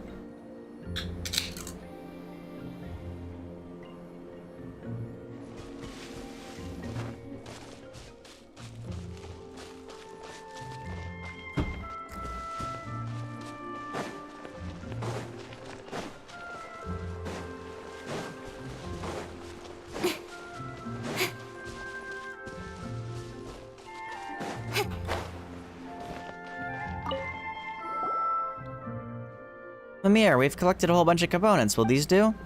We've collected so many in such a short time. Amazing. Guess that's what I should have expected from Outlanders who've experienced lots of things and met lots of people. We've done this sort of thing loads of times after all. That said, how are we going to use these components to fix Seymour? Don't worry, just leave it to me. Things will be alright, just like Father said. She opens the immobile robot dog along the slit in its back in a manner ill-befitting of repairs. Then she stuffs the scattered components on the ground into the dog, seemingly without looking, as one might when well practiced at one's job. With that done, she takes out a strange mechanical component from her pocket. It resembles an intricately packaged candy with some indecipherable runes carved into it. She embeds this into the gear on the dog's head with a clack. They come together. Components of unknown purpose skitter across the ground. She picks them all up. They are as valuable as Mora in this place after all. Will this really work? It might just be Paimon's imagination, but it feels like more components dropped than we collected in the first place. On that note, the thing you pulled out a moment ago seems kind of different from those components. This? Well, it's not a component. It's a token. A token? That's right. It was something we were all born with. Father said that if we put this in as well, we'd be able to cure Seymour. Wait, you were born with it? Does that mean... Actually, Paimon's not sure how Melazines are born in the first place. I'm not sure either, now that I'm considering it. But in my first memories, I had the token with me. That's how it is for everyone. Eh? Then isn't it something really valuable to you? Yes, tokens are very important to us. They're different from ordinary components. They were the first memento we received when we arrived in this beautiful world. They are proof that we are alive. But if that's the case, why did you just use it like that? Well, I didn't throw it away or anything. Seymour will be by my side, right? And he's this way because he tried to save me, so... Relay module detected. Environment, check. Contamination levels, high. Activating in safe mode. Oh, it suddenly moved. Unidentified life forms detected. Related information entered. It is a pleasure to meet you, Miss Mimir, and... There, Tabor and Paimon. You have entered this data previously. It is an honor to meet you, Miss Tabor and Paimon, the adorable little one. It was my honor to witness your elegant swordsmanship during the previous altercation. Miss, I am prototype 4AC-V07. You may call me Seymour. Up until today, for... clockwork cycles, my functions were in hibernation, awaiting their awakening by my master, such that I may continue fulfilling my assignment. Huh? Hibernation? Couldn't you talk normally before, though? By normal speech, you refer to my pre-configured automated responses, yes? Huh? Your observation is most sharp, almost comparable to that of my master. Previously, when you would bring my artificed... clockwork relay module nearby, Ms. Mimir, my main voice unit, would be automatically triggered. An artificed clockwork relay module? Are you referring to a token? I apologize, but I cannot answer your question. I do not understand the meaning of this token you refer to. As such, I can make no judgment as to any relationship between this token and said artificed relay module. Regardless, while hibernating, I would automatically play preset responses to specific situations to ensure that my voiceover units would work properly once energy supply was restored. Huh? In other words, you were just playing fixed lines before? Is that what you mean? Affirmative. Your understanding is completely correct, Paimon, as befits your elegance and wisdom. A large amount of energy is required to operate my natural language processing unit. My logic unit actively shuts it off when power supply cannot be guaranteed so as to prevent complete loss of my functionality. So that means... So all the things you've said to me before were just pre-written? Affirmative. Your understanding is correct, Miss Mimir. During my previous hibernation, our interactions were all performed through the playback of pre-recorded voice assets. Uh-oh. However, my visual and information processing modules were not shut off, so I do have the paintings you displayed in my memory unit. I can recognize more than 103,900 different styles of art, but your work does not match any of them. As such, I can reasonably infer that your art has unprecedented artistic value. I did not mention this before using my preset voice assets, so consider this appended to any previous related comments. Really? Affirmative. You see, the only reason people don't understand your art is because your style is too new and unique, so don't worry about it. They'll get it in the future for sure. Thank you, Seymour. Paimon, I was afraid of that. See, even Seymour says so. You've got to believe in yourself and believe in us too. We understand your paintings and they are truly beautiful. In any case, thank you all for your help in restoring my lost relay module. This way, I will be able to better fulfill my mission, protect my master. My master, you mean Mimir. Is that why you suddenly activated your to protect her when she was in danger? Negative. I am infinitely grateful to her for taking care of me during my hibernation. However, she is not my master. My master is... I apologize. Some of my memories have suffered light damage. Inference caused by previous damage. Unable to locate data related to Master. Reason for previous emergency activation is unknown. That should not have happened. I must schedule logic unit maintenance. Well, why don't we have something to eat, Seymour? You haven't eaten anything before. Maybe you'll figure something out once you've had your fill. Not every problem can be solved by eating, you know. Just most of them. Estimated data damage high. Attempting global search for relevant information. Searching last recorded segment. Failure. Critical data damaged. Search procedure has been forcefully terminated. Are you really okay? It feels like you're getting worse somehow. Thank you for your concern, Miss Paimon, but do not worry. I was merely running a self-diagnostic. I can confirm that everything is operating normal. Oh, what's going on? It was accompanied by a quake this time. Warning. Extreme increase in environmental contamination detected. For your safety, please leave this place to avoid irreversible damage. Wait, what kind of contamination are you talking about? What's going on? Tabor, Paimon, Father says it's dangerous. Hurry. Father again? Wait, what danger? What do we have to hurry and do? The scattered melazines. Danger. There's no time to explain. Please help me. Whatever the case, Tabor, Paimon has a bad feeling about that quake just now. Maybe it has something to do with what Mimir was talking about. Let's get going. Sorry, well, let's hurry. But let me not hurry for a second.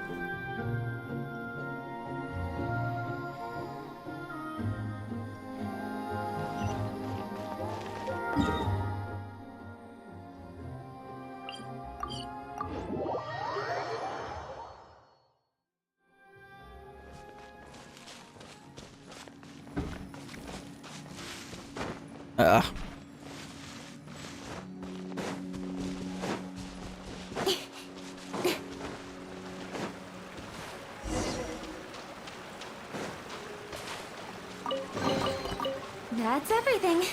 On to the next.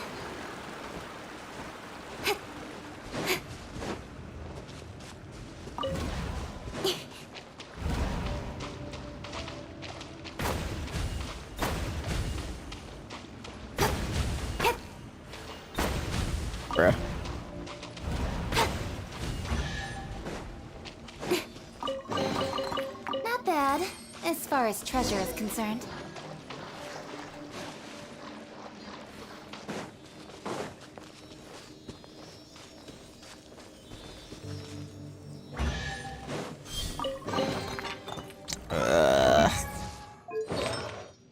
Here we go again.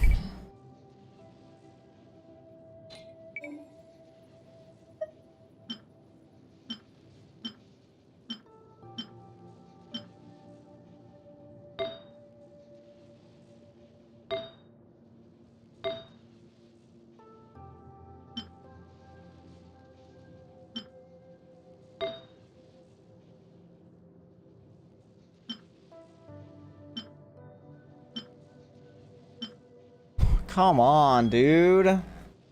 Why is my pump doing this? I literally changed out everything. And it's still doing this. It's kind of annoying. I'm not gonna lie. Diabetes moment.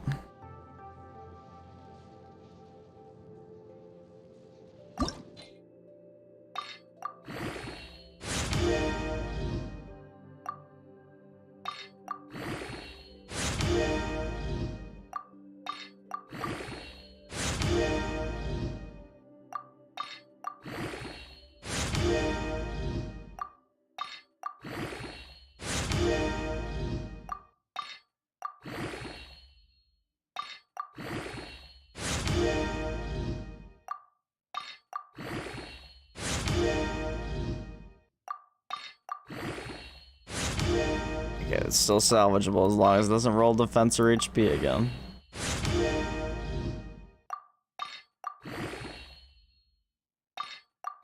Oh my god, dude, why is my pump doing this shit? So annoying!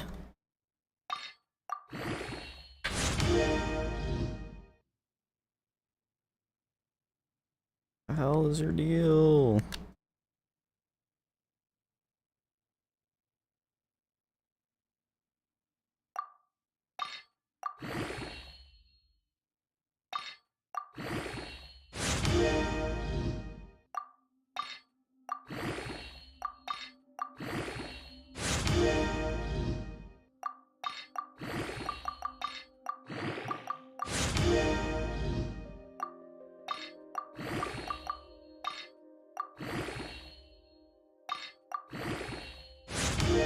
Damn.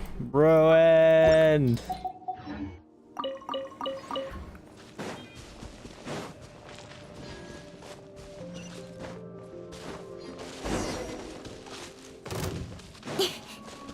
Oh, more Rift Towns.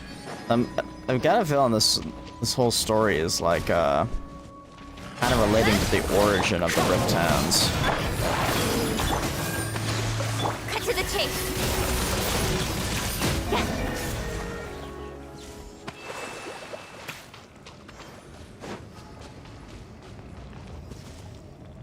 Okay, this is here, but I don't see a thing.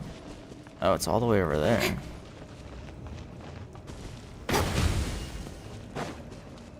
So is there one I can move? Yep, there we go. Move! Sound like a fucking cow.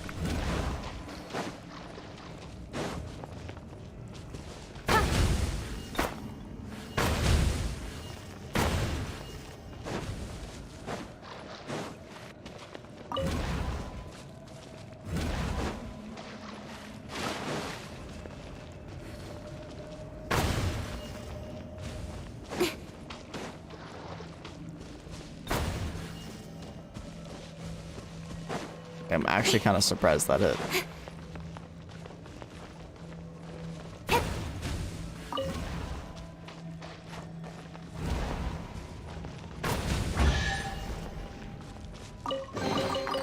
That's everything. On to the next. That's everything. On to the... Jesus.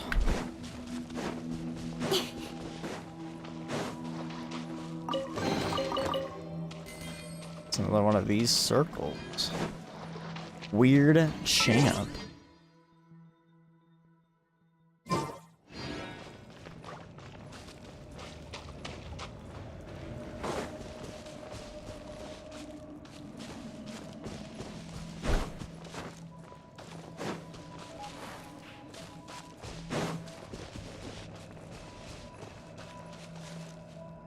the heck?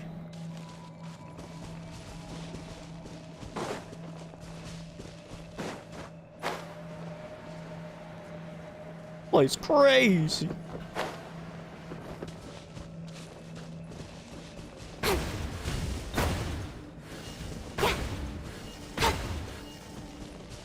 Why is it so hard to line up?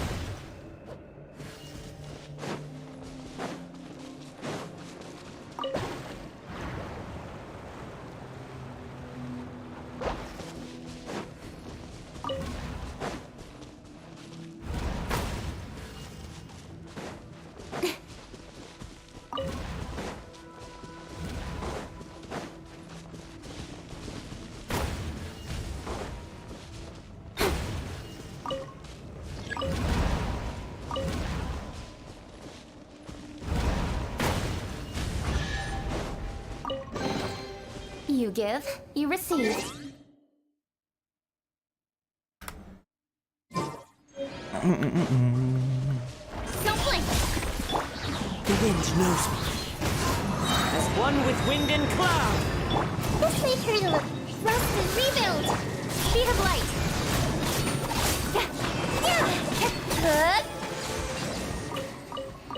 Alien life core, so weird and That's sus. everything. On to the next.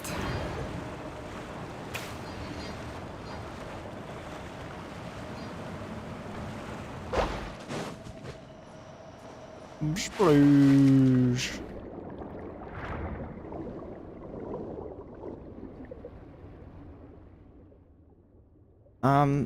There really is nothing here. Are you sure this is the place? It should be. Father couldn't be wrong. So Paima didn't expect that Seymour could dive. Affirmative. I am equipped with the latest multi-use diving unit, with which I may always accompany my master and those composed of pure water. Huh? Mimir, what are you doing here? Well, where'd you come from? Sorry, did I scare you? Those monsters kinda just came jumping out of those glowing circles, so I hid in the cleft of the rocks. It's all good as long as you're okay. Are you alone? No, there's a friend of mine who's been trapped over there. That child's name is Puka. Tall one. Could I ask you to rescue her? Leave it to us. Yes, let's go. The heck, I was standing in the water for a second there. Please get away from me. I'm just a normal Melazine. I'm not tasty at all, even if you did eat me. No, silly. We're here to save you. We got rid of the monsters already. You're Puka. Yes? Yes. Huh? Who would have thought a Melazine could get caught in seagrass? She's trapped there. Let's find a way to get rid of the seagrass.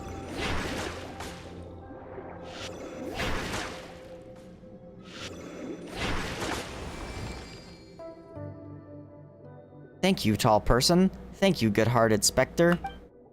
Hang on a sec. Who you calling a Spectre? Paimon's Paimon, and this is Tabor. Anyway, what was all that just now? Why are you two in a place like this now? I don't know what happened earlier either. The ground suddenly started to shake and those scary, scary monsters started to show up. Puka and I were here to pick up those beautiful stones. We've been here many times and this never happened, nor have we seen those frightening creatures. Okay, hold on. I'm gonna... That's my life.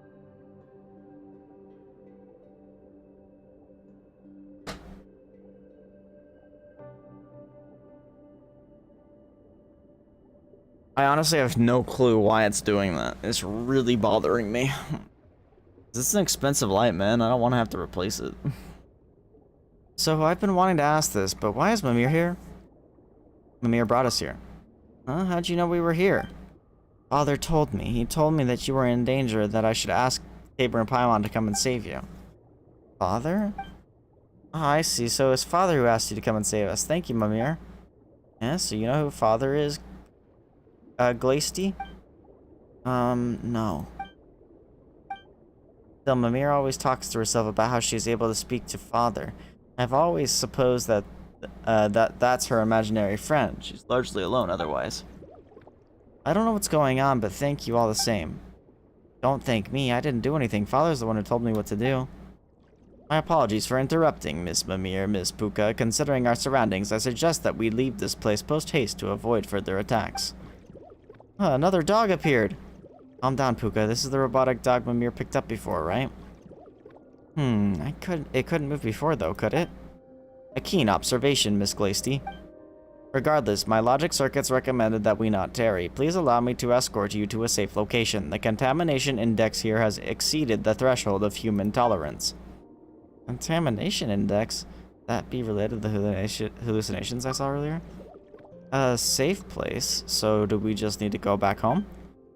Yep, Paimon doesn't know what Seymour means by this contamination index stuff, but we might get attacked again if we stay here. So let's get you all home safe first. Got it. Thank you, Miss Paimon. You've got a good heart. Alright, let's go.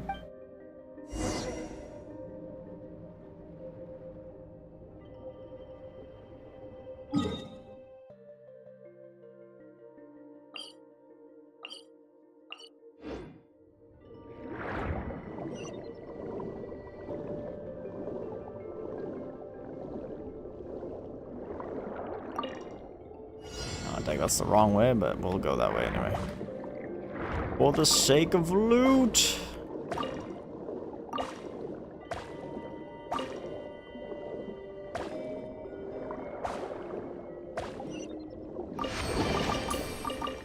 Dude, I'm so glad they made swimming good. Like, so many games have failed to do so, but they did it. They did it. They made swimming feel good.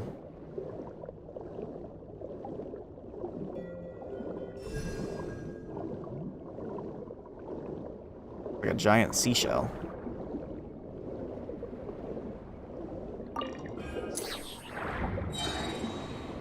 Hey, yo, you know what they say? There's a hole, there's a goal.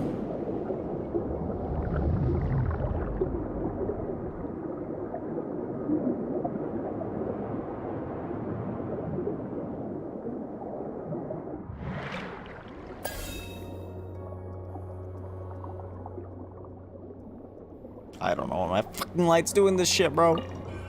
Making me mad.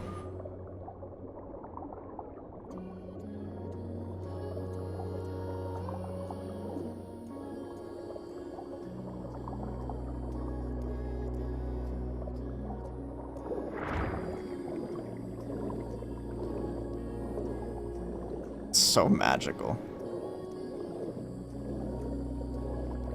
I love this game.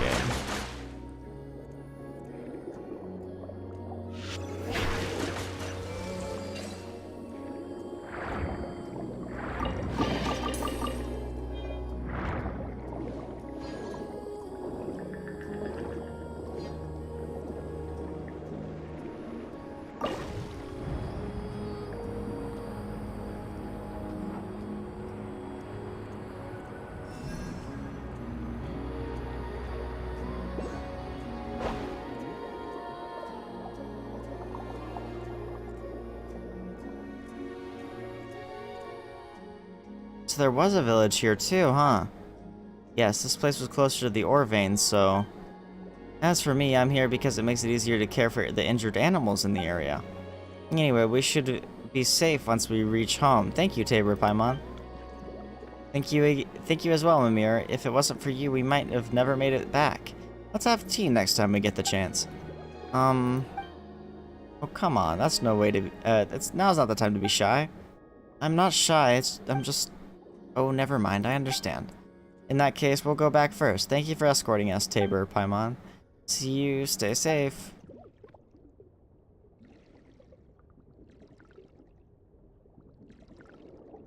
Well, I guess our rescue mission's done and dusted, eh? Thank you for your help and for being willing to trust me. Otherwise, I wouldn't have known what to do when faced with those monsters. Affirmative. If not for this lady here, I would not have been able to eliminate those life forms so quickly. However, hypotheticals generated from previous data indicate that my sweeper mode would have neutralized the threat posed by those hostile life forms, albeit requiring a longer period of time. Tabor and Paimon are well-seasoned adventurers, you know. So what are these things doing inside Alinus? And they appeared alongside the quake too. I wonder how Father is doing. Speaking of that, Paimon thought that father was a secret only the Melazines knew about. Paimon didn't think the other Melazines hadn't heard of him either. That's right, no one can hear his voice, just like how no one can understand the painting's contents. They would think that I was talking to myself whenever I spoke to father. That's understandable. That means the voice I heard then was... Well, now that we've seen you repair Seymour and take us to the help Puka and such, I'm sure that your father must be a decent person. Absolutely, he's the best in the world. Oh, everything's shaking again. Tabor, Paimon, those monsters, they've appeared elsewhere. Huh? This time they've shown up where we were collecting paints previously. You mean the place with the large house and the shipwreck? It's a long way there from here. Yes, I know. Oh, what should we do if we don't make it in time? There's no need to take the long way. We can ascend directly from here. But there should be no path up there. I have just completed a full scan of the surrounding area. We need only penetrate the layers of rock above us to reach Murasi village directly. That will allow us to reach our destination in good time. It's not that simple, you know. What do you mean, need only penetrate the layers of rock above us? How do we do that? I detect a lack of faith in my functionalities, Miss Paimon. Concern is unnecessary. My most advanced mining module can penetrate rock layers of this thickness. Noble and lovely Lady Tabor, I ask you take me to the waters up above. I cannot maintain diving unit operation while my mining module is active. Well, I guess you can do that too, huh?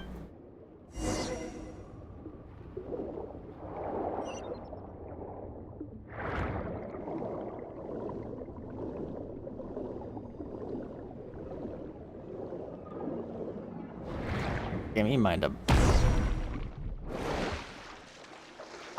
Oh, I see. Oh, that's what this was for. I had a feeling this was something.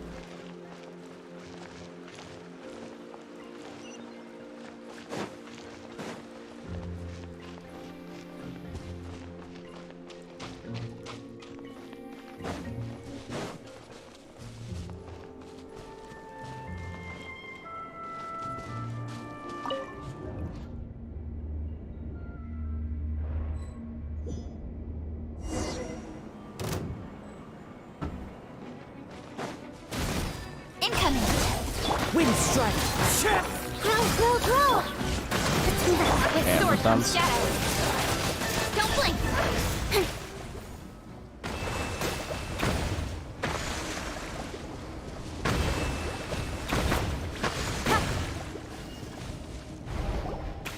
The prismatic resonance shatters the ore, and a Melazine unexpectedly falls out. You rush over to help her up, and fortunately, she doesn't appear to be injured.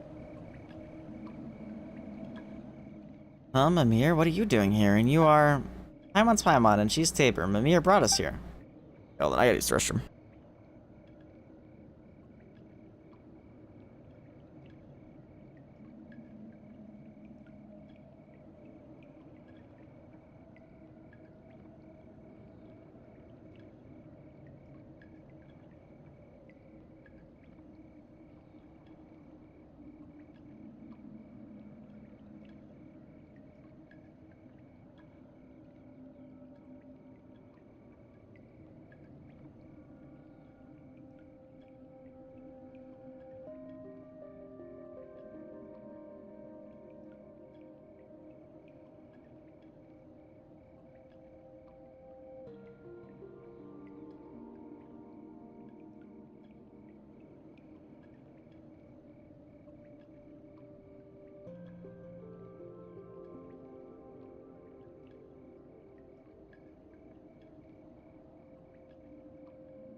Alright, I'm back.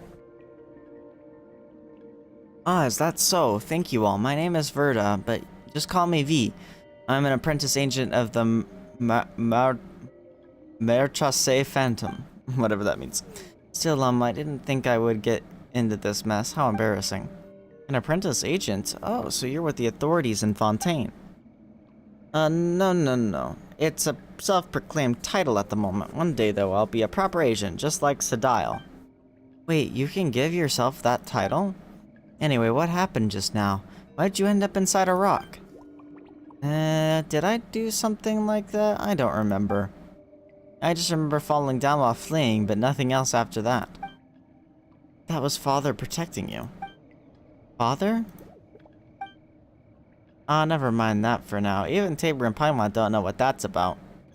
More importantly, are there any other Melazines trapped here?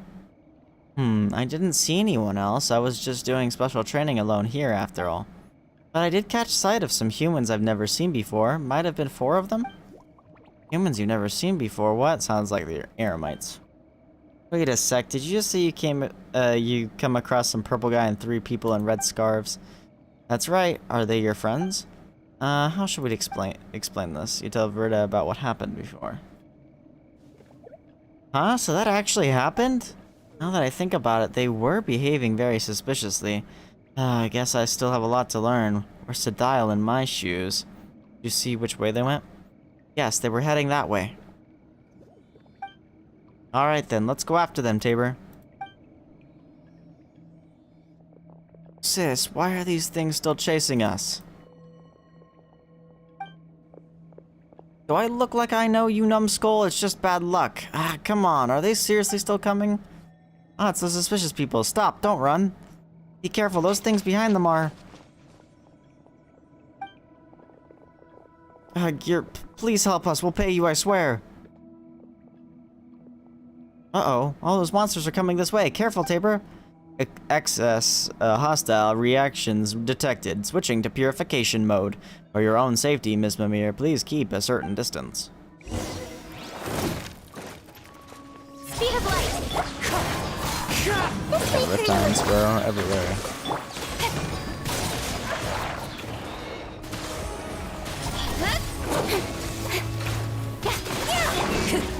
One with nature. Committed to memory. Don't blink. Hey, cut to the chase.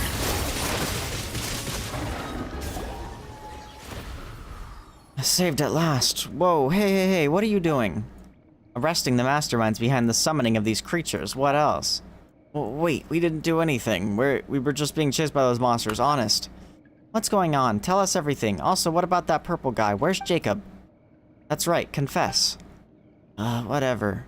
Now that it's come to this, we might as well come clean. Just our luck, seriously. We should never have taken this job. That madman got us to bring him those redstones. You know, those you gathered previously. He said they're important. Important for what? For whatever the heck he was going to do with them. He didn't tell us anything else. Just get me the ores. By Alamar, we're mercs, not miners. And we did it for him, alright. For half a day we worked. And at the end of it, he didn't even pay us when we gave him the damned ores. He even started saying some weird stuff. We hadn't even caught what he said before he took the fragments and left, dropping us like a sack of potatoes with a useless and I guess old ways are the best and no pay either.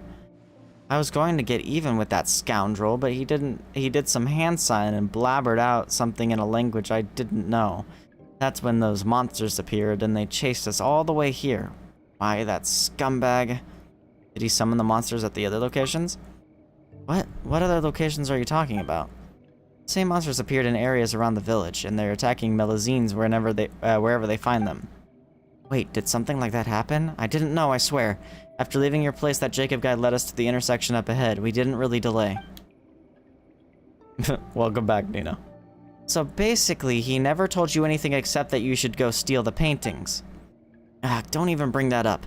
Never mind telling us anything. That charlatan didn't even pay us our deposit. Why'd you work so hard for someone who doesn't even pay a deposit? Is it because you thought he was handsome? Oh, so you like purple, do you, boss? What in the world are you talking about, you idiot? Of course not. How's that guy handsome anyway? Also, what kind of reason is I like purple? Huh. Well, he sure looked like he was in the Mora. I hoped that a little extra enthusiasm might get him to part with more of it, so I decided to waive his deposit. You had to wait till reset? Why? And that's what you call a self-inflicted wound. Looks like we won't be able to get anything useful from these guys. How should we deal with them now? Don't worry, leave it to me. I'm not an official agent yet, but I can escort them back to the village and hand them over to Sedile, no problem. Wait just a moment. Aren't we victims too? You ransacked my house, hurt Seymour, and still you claim to be victims? That's right.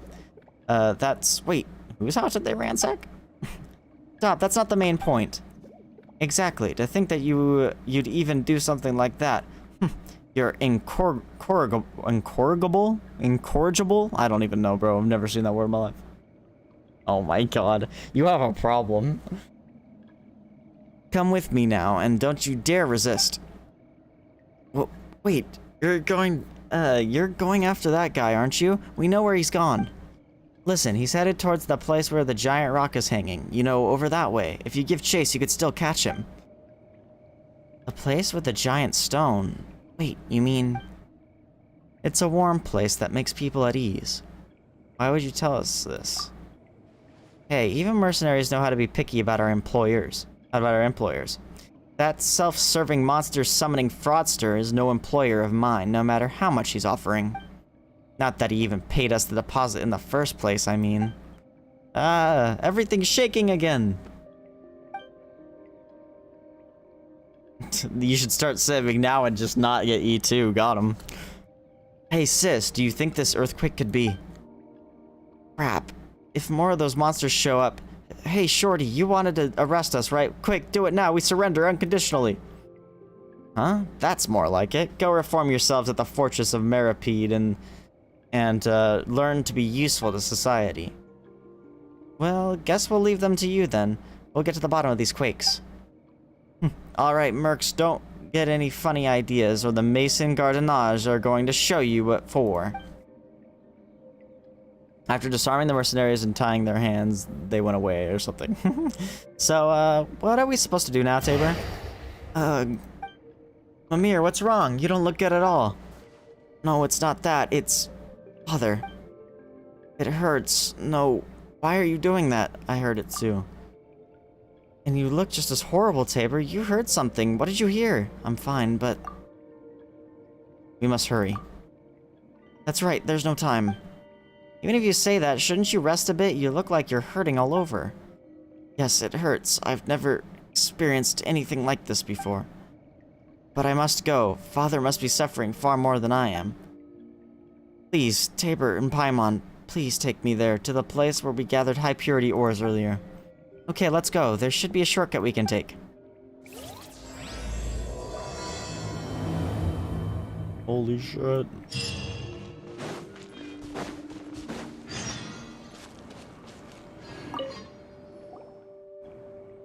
Wait, what's wrong? Why can't we continue on?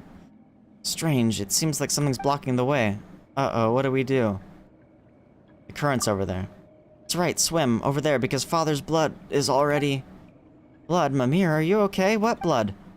We cannot delay any further. Let's swim from over there. Yeesh. Shit's going down.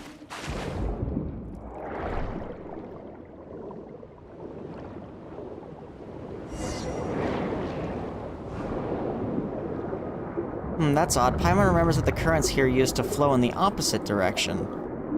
No, regular record space collation can decrease the frequency of such things. Lol, I don't know what is that.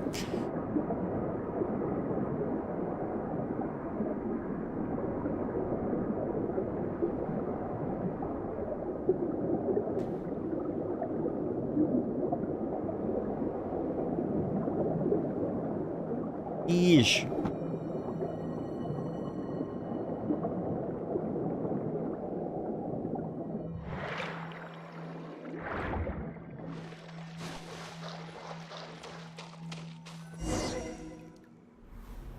Oh, Abyss Lecter, or whatever they're called.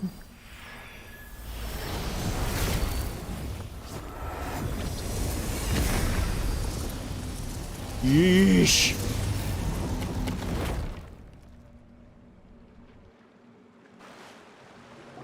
You have a dream? Well, what happened to the strange giant stone all of a sudden? And look at that color, doesn't it basically look like a heart? That's right, this is the original form of the heart. Wait, you're Jacob. Oh my god, it's purple guy. He just made a womb, bro.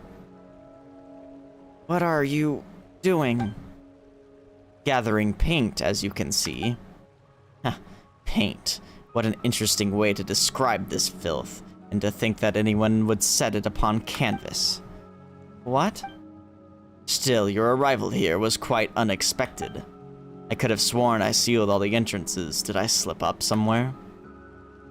You're a member of the Abyss Order, aren't you? Ugh, where there's smoke, there's fire, and where there's evil, there's you guys, huh? The Abyss Order? Oh, please do not lump me in with those benighted primitives. They are no different from those oppressors. The power they seek is but a tool that only a few can use. What we search for is true equality, the liberation of the will. Just as my friend said, those who lack weakness of consciousness shall not be subdued either by gods or death.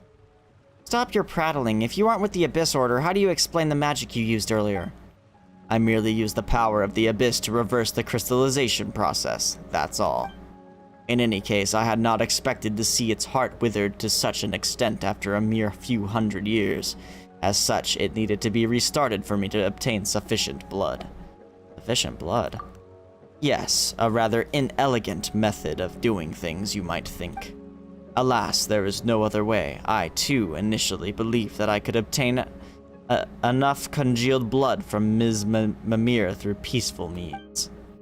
This would have allowed the plan to go through without alerting the Marachasi hunters. Alas, that backfired. Too bad, I suppose. Wait, didn't you previously say that you wanted paint? What's this congealed blood you're blabbering about? Explain. Wait a moment. This is more interesting than I thought. So you don't actually know what those paints really are, or the power they contain. I see, I see. It seems I spoke too much. How terribly unexpected. Still, I fail to understand. Why would you want to get close to Ms. Mimir if you don't understand the value of those paints? Don't bring us down to the level of sneaky scheming schemers like yourself. Besides, you summoned the monsters earlier, didn't you?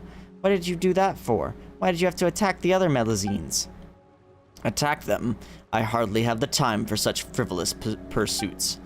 Well, in theory, the arrays I activated in those ruins to reverse the crystallization would indeed have temporarily opened the way into the realm of beasts. I suppose that's how the monsters you mentioned were attracted here, like flies to festering meat on the road. As for those Melazines, well, an unrelated matter, I fear. Let's not discuss them. Compared to that, Ms. Tabor, do not indulge my curiosity. What do you think of the original sights here now that you have seen them? Look at your feet, blood flowing like a river, fertilizing the very dust of the earth with their filthy fat. If I told you that a greater disaster than that will come one day, how would you react? What are you talking about? Blood? Fat? Hasn't this place only turned just a little bit red? Negative. The blood has already risen over Ms. Tabor's ankles. The local contamination index is now over 10 times the human body's endurance threshold. I recommend that all present leave this area for your own safety and to prevent the following allergies, confusion, white matter distortion, mental deterioration, and... I see. That's how far it's gone, How sad, but fear not. I will liberate you. The moment foretold by the world formula is coming. There is little time left. We in the blood zone. Hey, yo. Wait, what?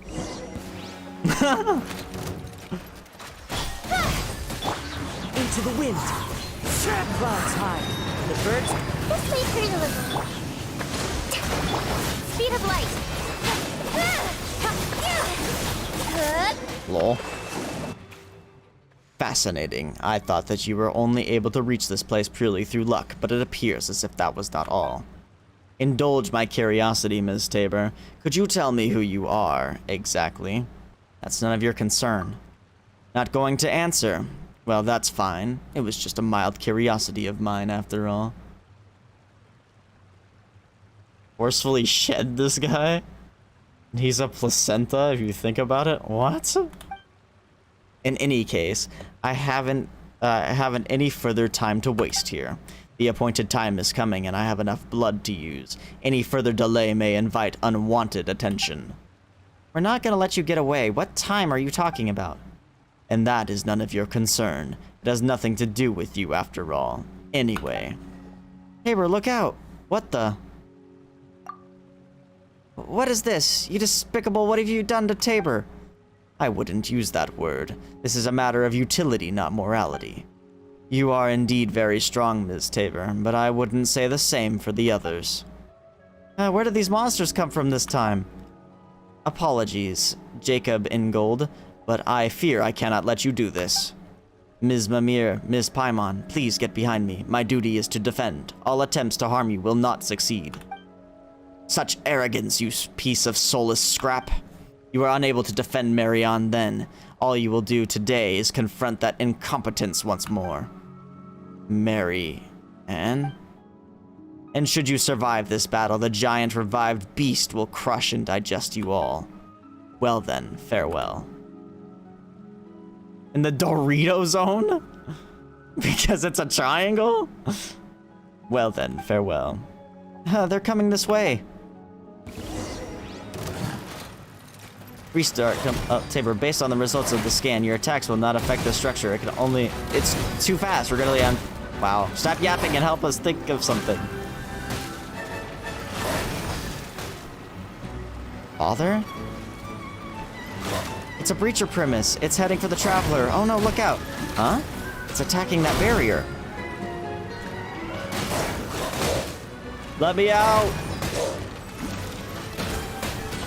Let me out!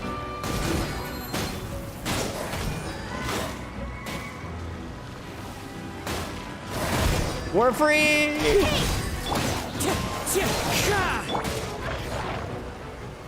Welcome back, Dan.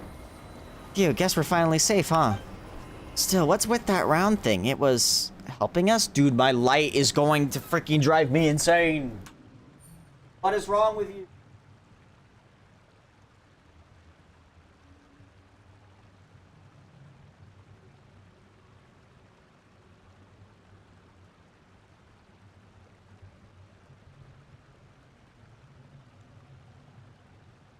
That's like RMA it or something, bro.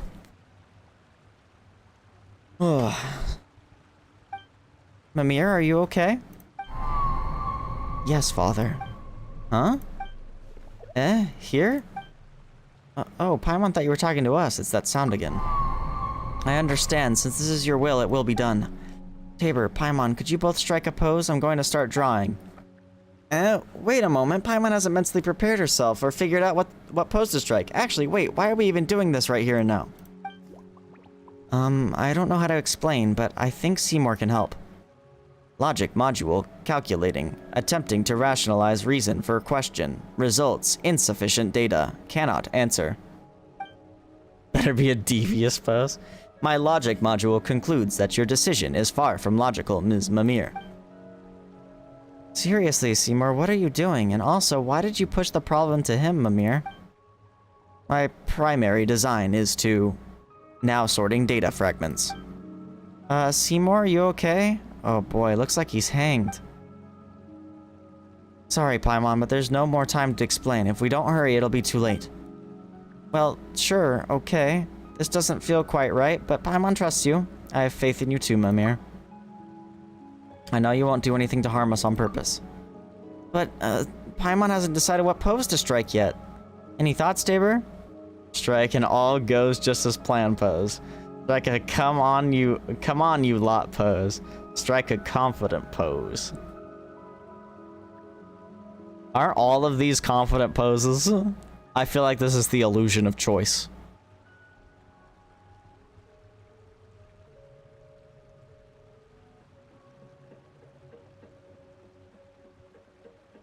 Confident pose. Yep, that's the kind of confidence you should have in a situation like this. But what do you think? Will holding this pose do? Yep, you look great. Now then, leave the rest to me. Mimir takes a deep breath, almost as if encouraging herself, and with a few wags of her short little tail, she gets to work without another word. Her expression and the looks she gives you are resolute and earnest. Solemn, some might even say. Not long after, her work is done.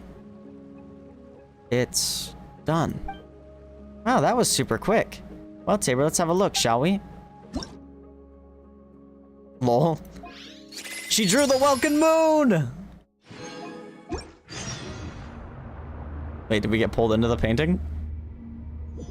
Nice to meet you. Oh, Monka S. Whoa, what? We in the pink realm. Welcome moment. Welcome jump scare. Might I trouble you with helping me clear out that poison? Tabor, please activate the prisms to clear them out. Sure, that's a lot.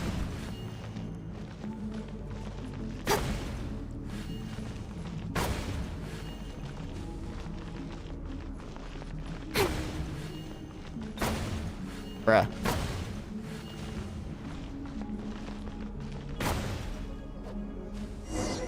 Ah, that takes care of that. Thank you, Tabor. Might I invite you up here? I still have much to say to you.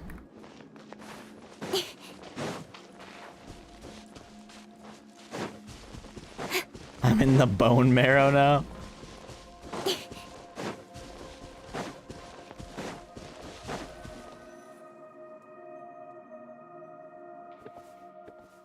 Ah, you're finally here. I've always wanted to meet you and talk to you, Tabor. You know me? Yes, I've been watching you all this time, or should I say sensing you. I felt your presence ever since that child of mine who loves art brought you to inside my body. It was like a warm light was running to and fro within my organs and blood vessels. Alinus. Or Alinus, I don't know how to say it. But whatever. Yes, that's my name. Beautiful, isn't it? I love it. Why did you appear in the form of a melazine? Why? Well, I find that form to be very beautiful. Don't you think so too, Tabor? I love them very much, for they are one and all my lovely children. And here I can decide my own appearance, so of course I choose the look I love the most. The melazine are your children? E4 sample. That's right. That happened a long, long time ago, not long after I first experienced death, I think. Many, many people, a spirit of the primordial waters, and many metal animals came into my body. I thought that they, like those two other people, were here to explore and gather my blood. I was originally just happy to have people here, but they chose to fight each other in the end instead. But of course, I was dead at that point. I was too weak to do anything beyond watching them in silence and feeling the wounds they left inside my body. In the end, someone triggered an explosion that caused a terrible shockwave. Many people died, and those metal animals also died. The survivors left, and everything was very quiet once more. A lot of sharp shards pierced my body from the explosion's impact, but later, tiny life emerged from these wounds and from my broken flesh. I was so overjoyed, for they were beautiful and intelligent. Also, that was when I realized I could do more than destroy. I could bring beautiful new life into this world. So I spoke to them, and I told them of many things. I taught them how to build a home for themselves, that they might grow up well. Then there was happiness and liveliness everywhere.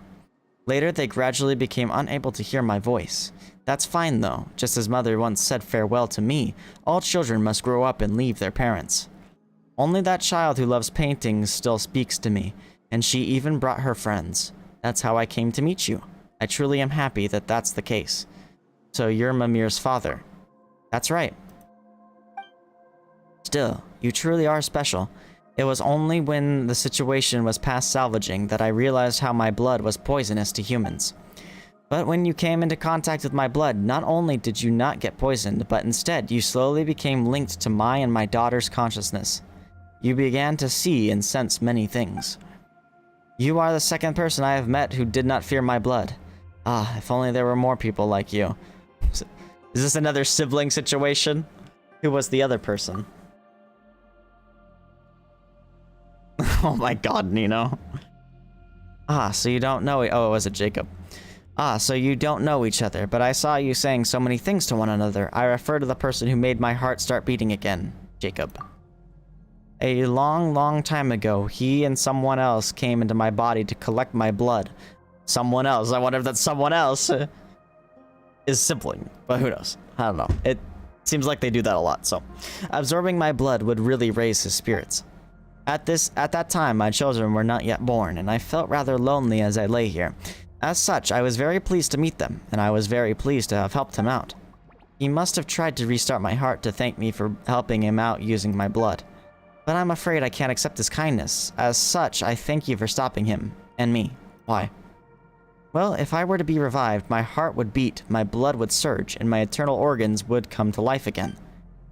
What would happen to my children then? And they and their beautiful little houses would be crushed and digested. That would be too terrible a tragedy. I might look like this now, but my body is, in truth, very big and frightening. In the beginning, my siblings and I took leave of our mother and came to play on the surface. But I realized at last that the things I found fun and joyous were terrifying to others. It was too late by then, and I was filled with grief and regret. That's why I asked Mimir to use my blood to create a painting and give it to you. That way I'd get the chance to thank you in person. Thank you, Tabor, for stopping my heart. So long as I live, I will bring grief to others, and I never wish to see that happen ever again. You're very welcome. I mean, I did it to survive too. I did it to stop Jacob as well. I see. Anyway, this is a rare opportunity. I haven't been this clear-minded in a very long time. Why don't we chat about some other things? Is there anything else you'd like to talk about, Tabor? Well, time for the lore dumps. Tell me about your origins. Sure, my mother is the reason I exist. Mother is the most wonderful person in this world. She gave me my name, and it is a lovely name. Before I was born, I floated in the cosmic darkness. It was cold there, and lonely. I was so sad. I was so sad then, and I would often cry. But later, I heard Mother's voice. She wished for me to be born into a beautiful world, to give me life, to give me a strong and healthy body that could walk the world, to grant me a beautiful name. She wanted to give me many siblings, wanted me to meet my many friends, wanted me to see the beautiful sights beyond that cosmic dark. She did not deceive me, and I was very happy. My elder siblings treated me well, and later, many younger ones came along, and I treated them just as my elder siblings treated me. Later, we left the world beneath the earth. I felt the wind brushing against my skin, the warmth of the sun, waters icy and warm. Life is wonderful, and it was wonderful that I was able to witness this world. Only later did I discover that I was different from the life in this world. The things that brought me happiness, the things that interested me, they were frightening and terribly hurtful to those of this world. Eventually, I fell here and died. That saddened yet gladdened me. I treasured the life I was given by Mother, but my life would bring everyone such pain, so it was better this way.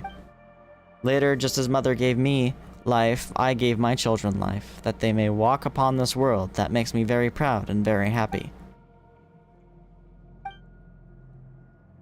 Tell me about Jacob. That person from before, you mean? I fear I know little about him. He is not like you. Even after drinking my blood, he cannot speak to me as you do. In the beginning, he came with someone else to search for the blood within my body. At that time, I could feel that they were different. There is something within him, a bit of the dark, cold cosmos's power. And, I thought, so my blood will do him good. Wonderful. Later, he would come often to collect my blood, all the way up till there was a great battle involving many people here, him included. He didn't come back again after that. To be honest, I was worried that he might have died. Imagine how happy I was to see him return, alive and well, and so tall and strong.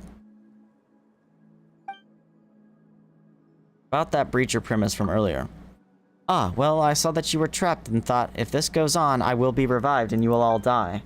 My strength began to return, and so I thought, why don't I use one of my cells to attack the thing trapping you?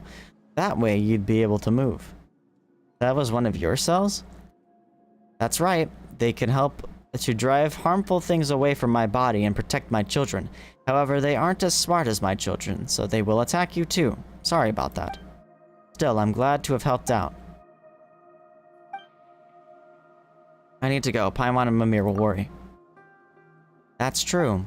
Well, I'm almost out of time too. There are a lot of things I'd love to talk to you about, but the life I received this time is almost spent. Could you do me a favor though, Tabor? What do you need? Could you tell Mimir, what to say? How about this then? Your paintings are very beautiful. I love you and I'm so very proud of you. Alright, and please get along with your sisters. They love you very much as well. Thanks a bunch, Tabor. I've got it. Alright then, thank you. She's gonna disappear in the pan. Honestly, it was great meeting you. Someday I hope that I'll be able to traverse this world without fear of causing harm or death to others. They do that a lot, especially lately. They like the panning to disappear thing. I love it. When that time comes, I'll be sure to show you what I really look like.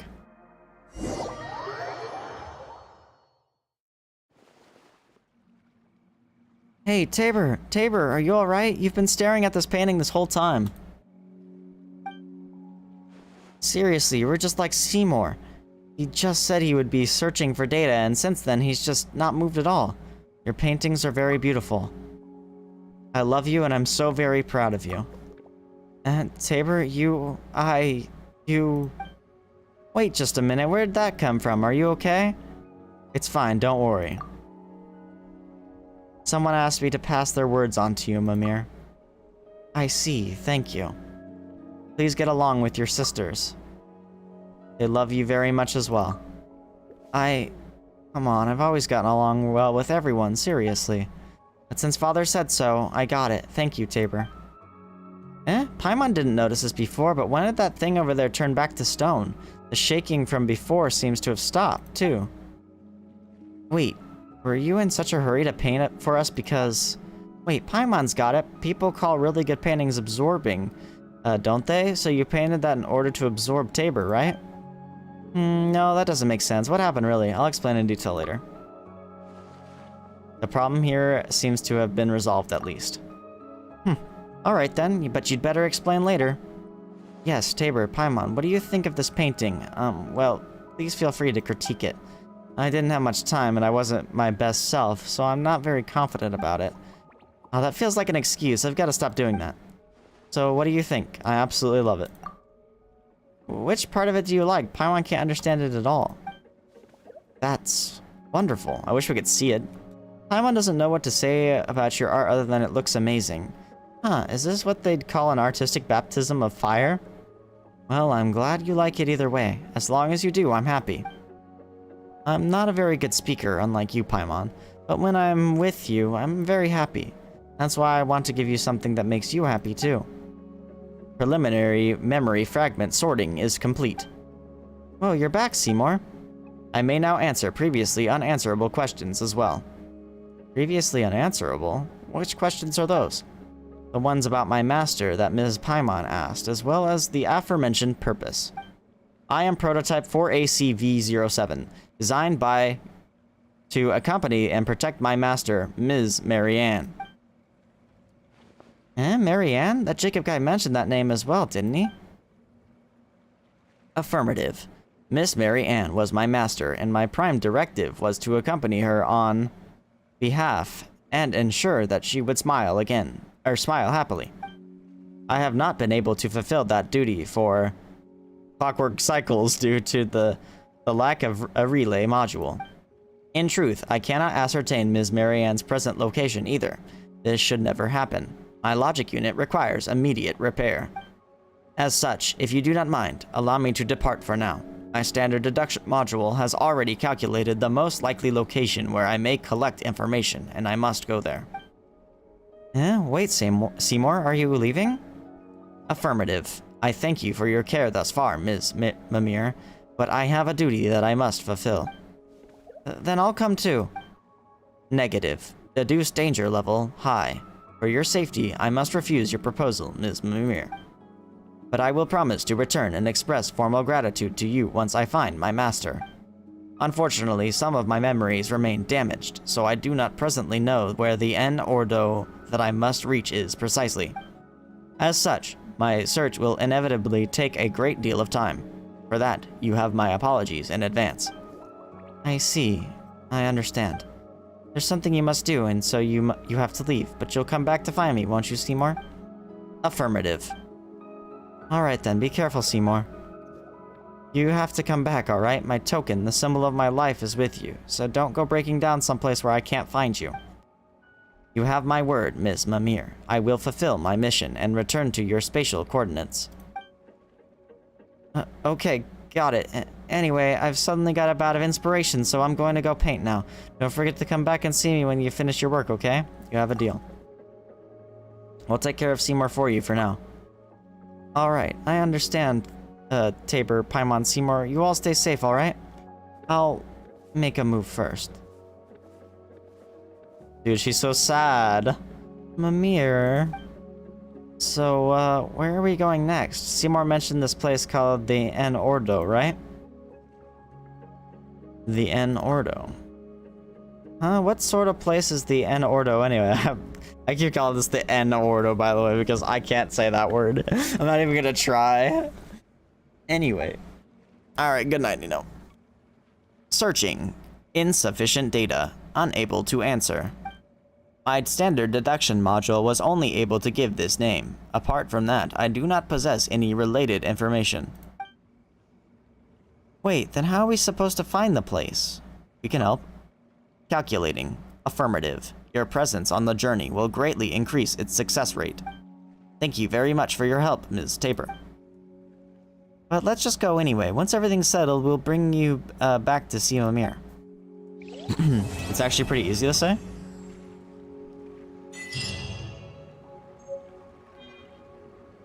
Wait, does it actually end there? Wait, really? So I'm guessing we have to wait for a future update?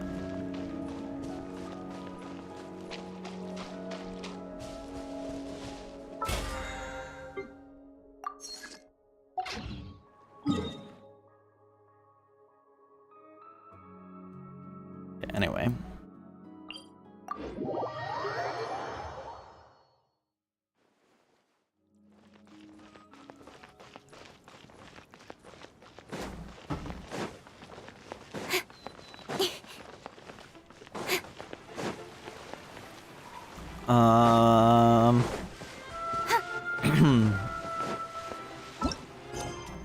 Well, it's definitely possible that there's just another, because this, I had to find this one separately and it's a continuation, right? So I'm assuming not. I'm assuming there's still another part. And you can say yes or no. I don't care. I don't consider that spoiler.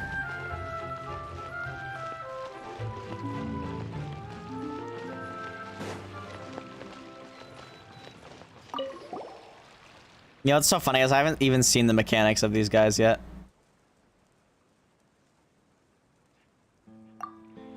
Because I just killed them so fast. Although I don't remember if I used Kuching or Incoming. Falling leaves. or I hate them. I think I used Kuching. Nowhere to hide. Speed of light.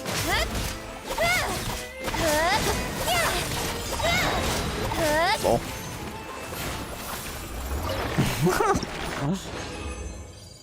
There is another part. Not too bad.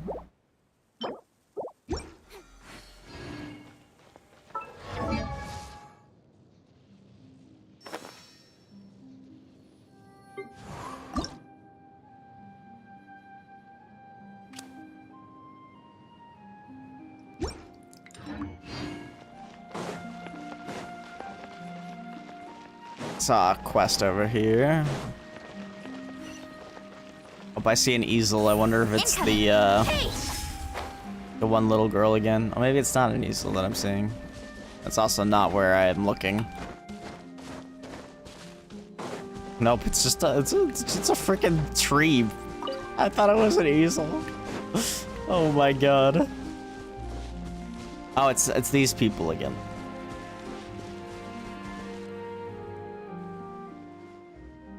No problem, our box is waterproof. All we need to do is dive down and fetch it. Boss, none of us here knows how to dive. I know how to swim, but diving's beyond me. Is the commission we posted at the Adventurers Guild still on the board? Boss, didn't you say before that we should hurry up and take the commission down? We did that yesterday. The guild said they can return us our prepaid commission posting fee today. If we want to send out a commission again, are we going to need to pay an additional service fee? You guys finished your film? Adventure Tabor, you came right when we needed you. Can you dive, or can you help me find a diver with the ability and time to do a dive? You want to do an underwater shoot? We're hardly that capable. Also, we can't afford waterproof film equipment. It's purely because the box we put our film in fell into the water. Alright, that's enough, you two. Tabor, you gotta help us. Don't worry about the payment. I'll pay you up front, just like last time.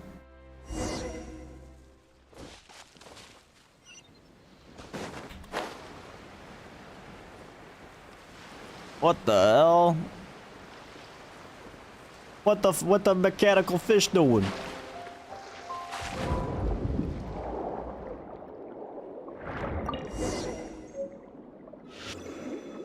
Wait, why'd everything disappear? What the hell?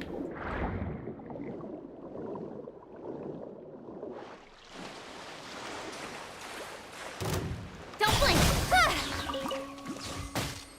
Such a random place for a slime.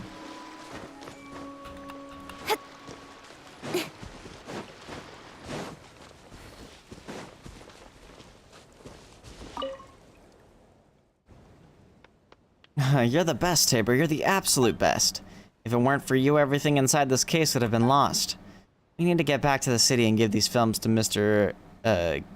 Gesser. Probably. That's just a guess. And then let's have a meal together, Tabor. If you're interested, you can come too. After we finish eating, I'll pay you your reward. Alright. Alright, it's settled. Yifeng, bring the films in this box over to Mr. Gesser later. Xingye. Dude, I can't with these names. Go get some good greens from nearby. I've been practicing my poisson. Poisson. How the fuck do they say that too? Seafood soup. It's time to show it off to Mr. Gesser. Boss, we're already going to the restaurant. Why do we need to do, why do you still get to do things yourself? So that we can save costs? Ahem, it's settled. Let's get going. Tabor, you can follow me.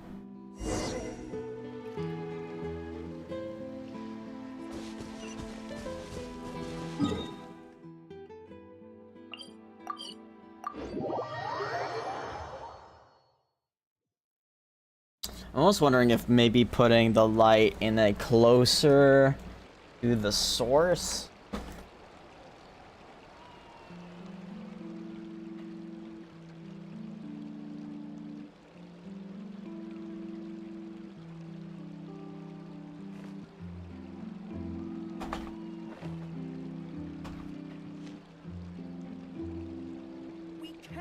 Just rely on the ocean's self-cleaning ability.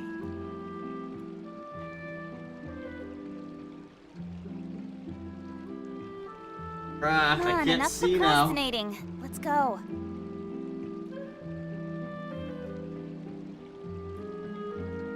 Seriously, my light that like flicked driving me nuts.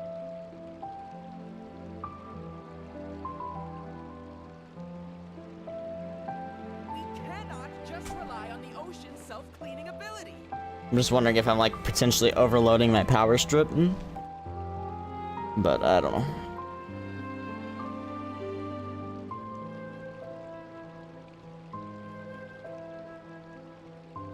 Interestingly enough, now my phone is saying that it's charging slowly.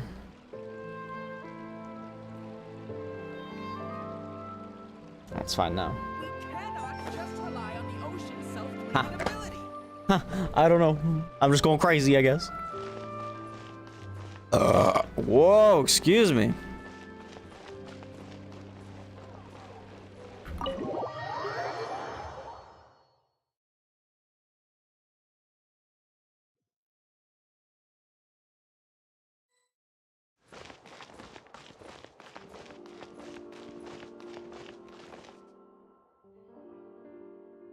This pot is pretty strange. But it should be used the same way as the ones in Liyue. Boss, I got the veggies, but they're all out of Marcotte, I don't know. I couldn't find any other store that sells it. That's the last ingredient we needed. Well, Tabor, I'll go fetch it. And the light's still doing stupid shit. Oh my god. Thanks for your help. Don't worry, I know how adventurers work. This isn't a free favor.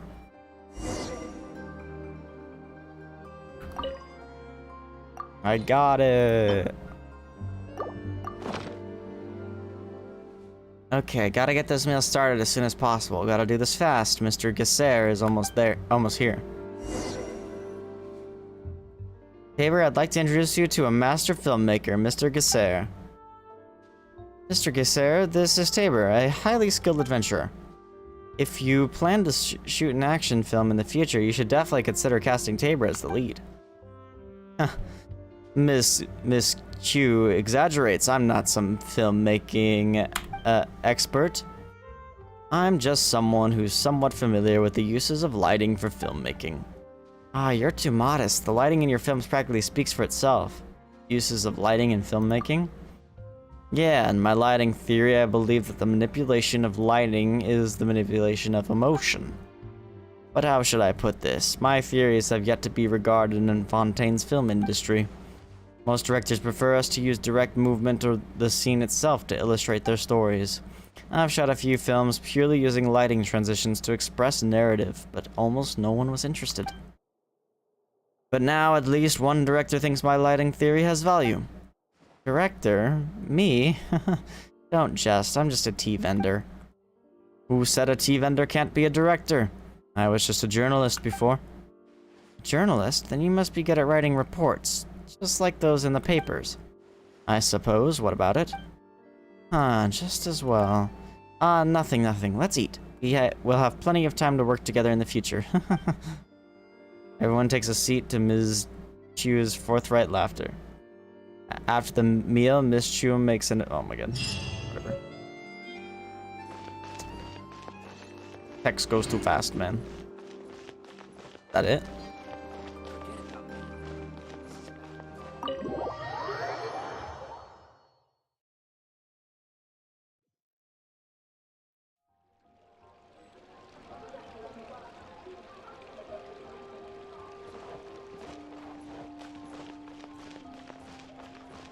Oh.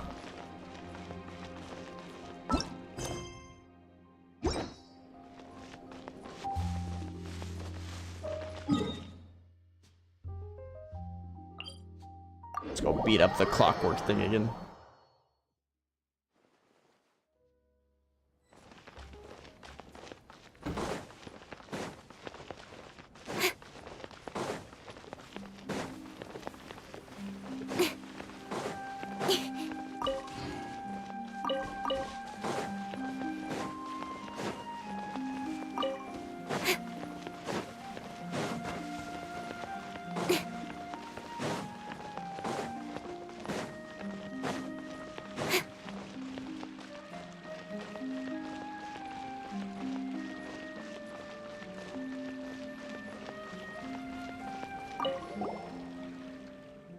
Good ladies, are you ready to take part in the Icewind Suite? I don't know why I read that.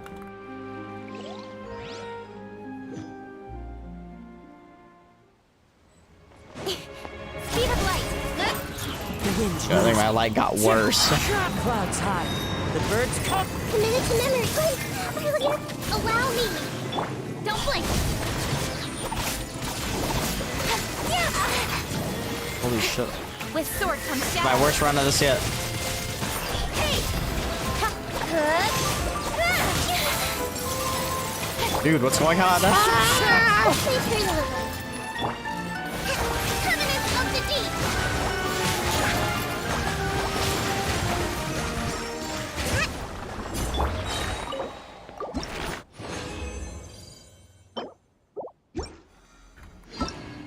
Okay, let's do our commissions.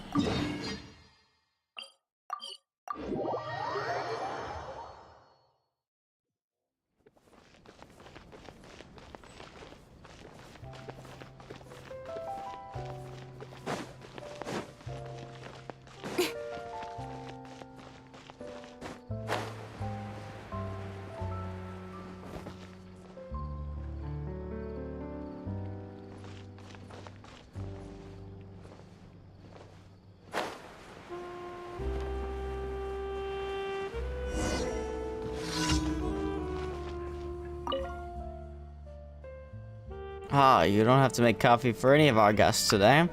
You've helped out a lot at the store, and your brewing skills have been getting better by the day. To be honest, I'd say you're qualified to be an official coffee maker. I've been unofficial all this time? I'm afraid we'll have to talk about the trouble that Mr. Macadel brought us.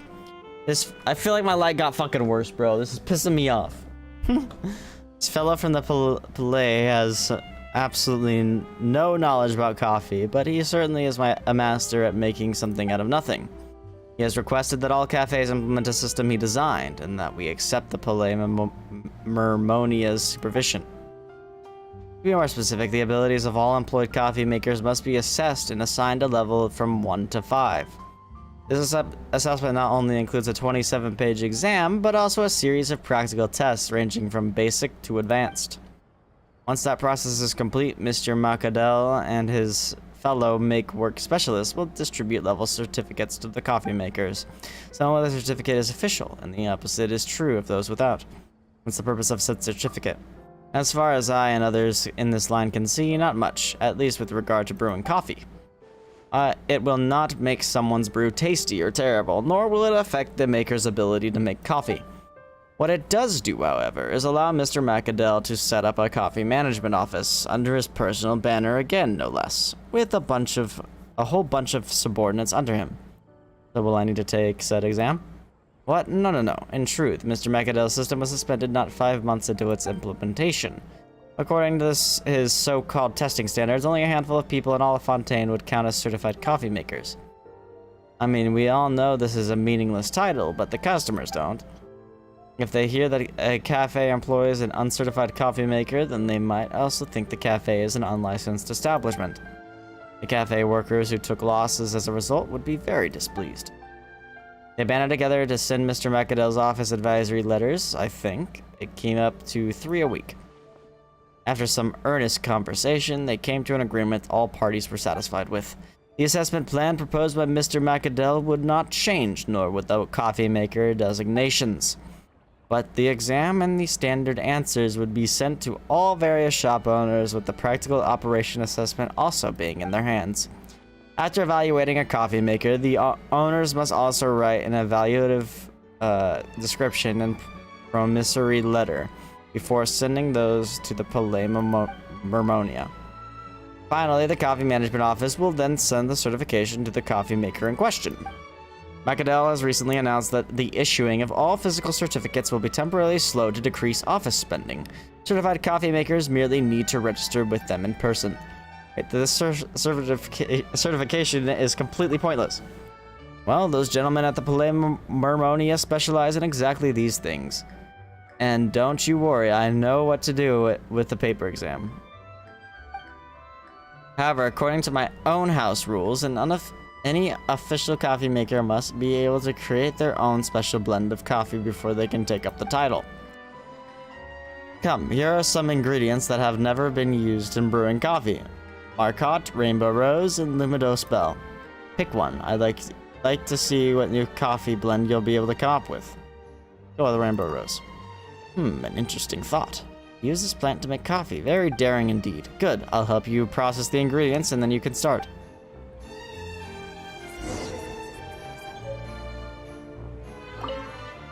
Time to add the coffee brew's ingredients in.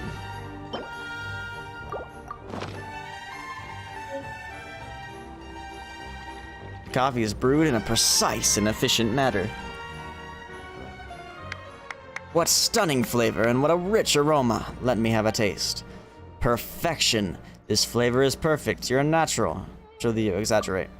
Come now, it is precisely that unnecessary humility that has kept your talent buried. I'm sure of it. Congratulations. From now on, you're a proper coffee maker. Right, please take this cup then. House rules state that every proper coffee maker must have their very own coffee cup. This cup will remain in the store. Just use it whenever you stop by for coffee.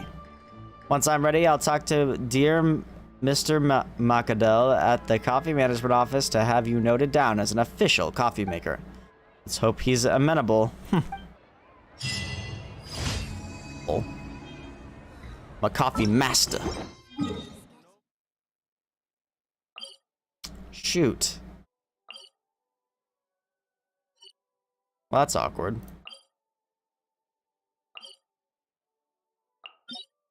Probably the closest one, actually.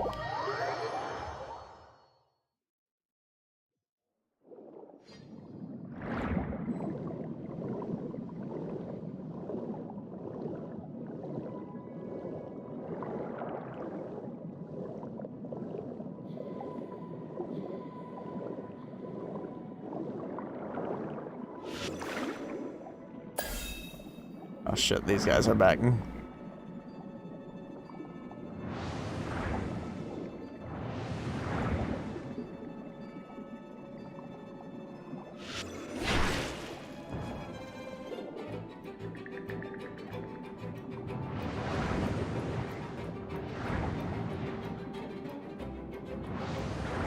Come on, fellas.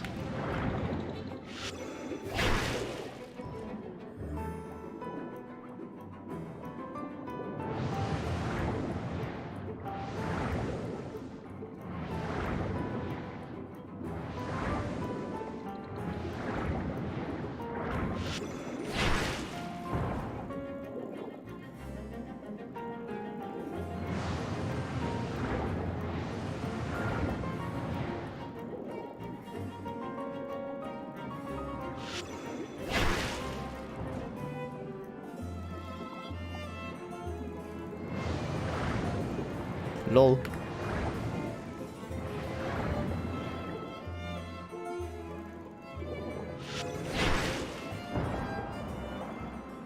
Got him.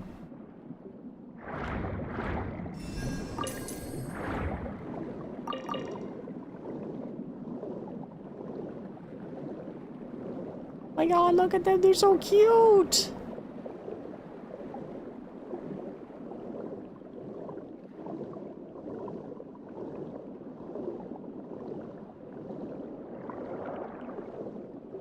Oh, a waypoint.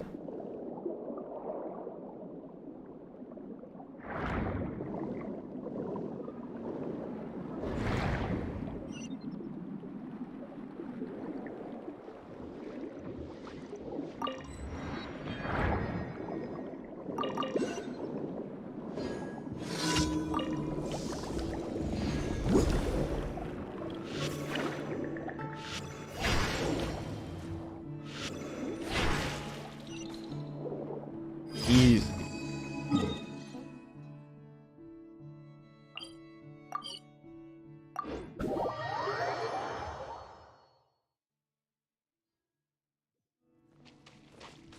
Oh shit, it's above me.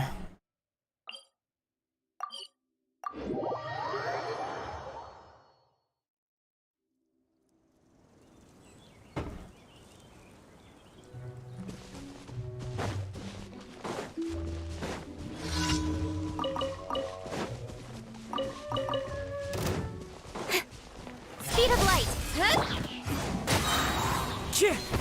Fallen leaves. Adorn my night. Don't blink.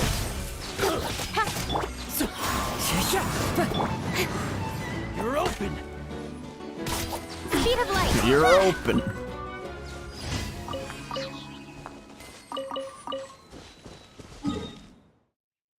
Wish she was open. I mean, what?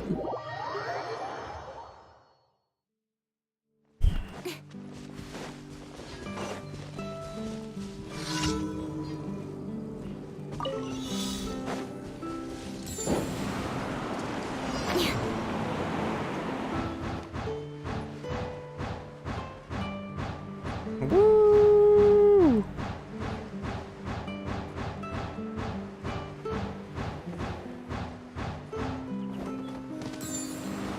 Oh no, I messed up. That's okay. Still worked.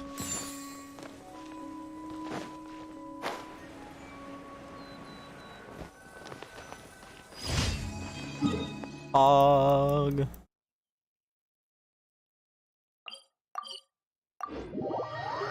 Alright. Well, as much as I want to keep playing, I mean, I probably will still keep playing, but doesn't want to keep streaming. I've got a couple other things to do. Completing today's commission. Yeah, I think I'm gonna call it there. I'm also gonna try to fix my light. Probably gonna fail at doing it, but you know, whatever, it is what it is. I'll figure it out, hopefully. Anyway, thanks so much for watching, guys. I will see you all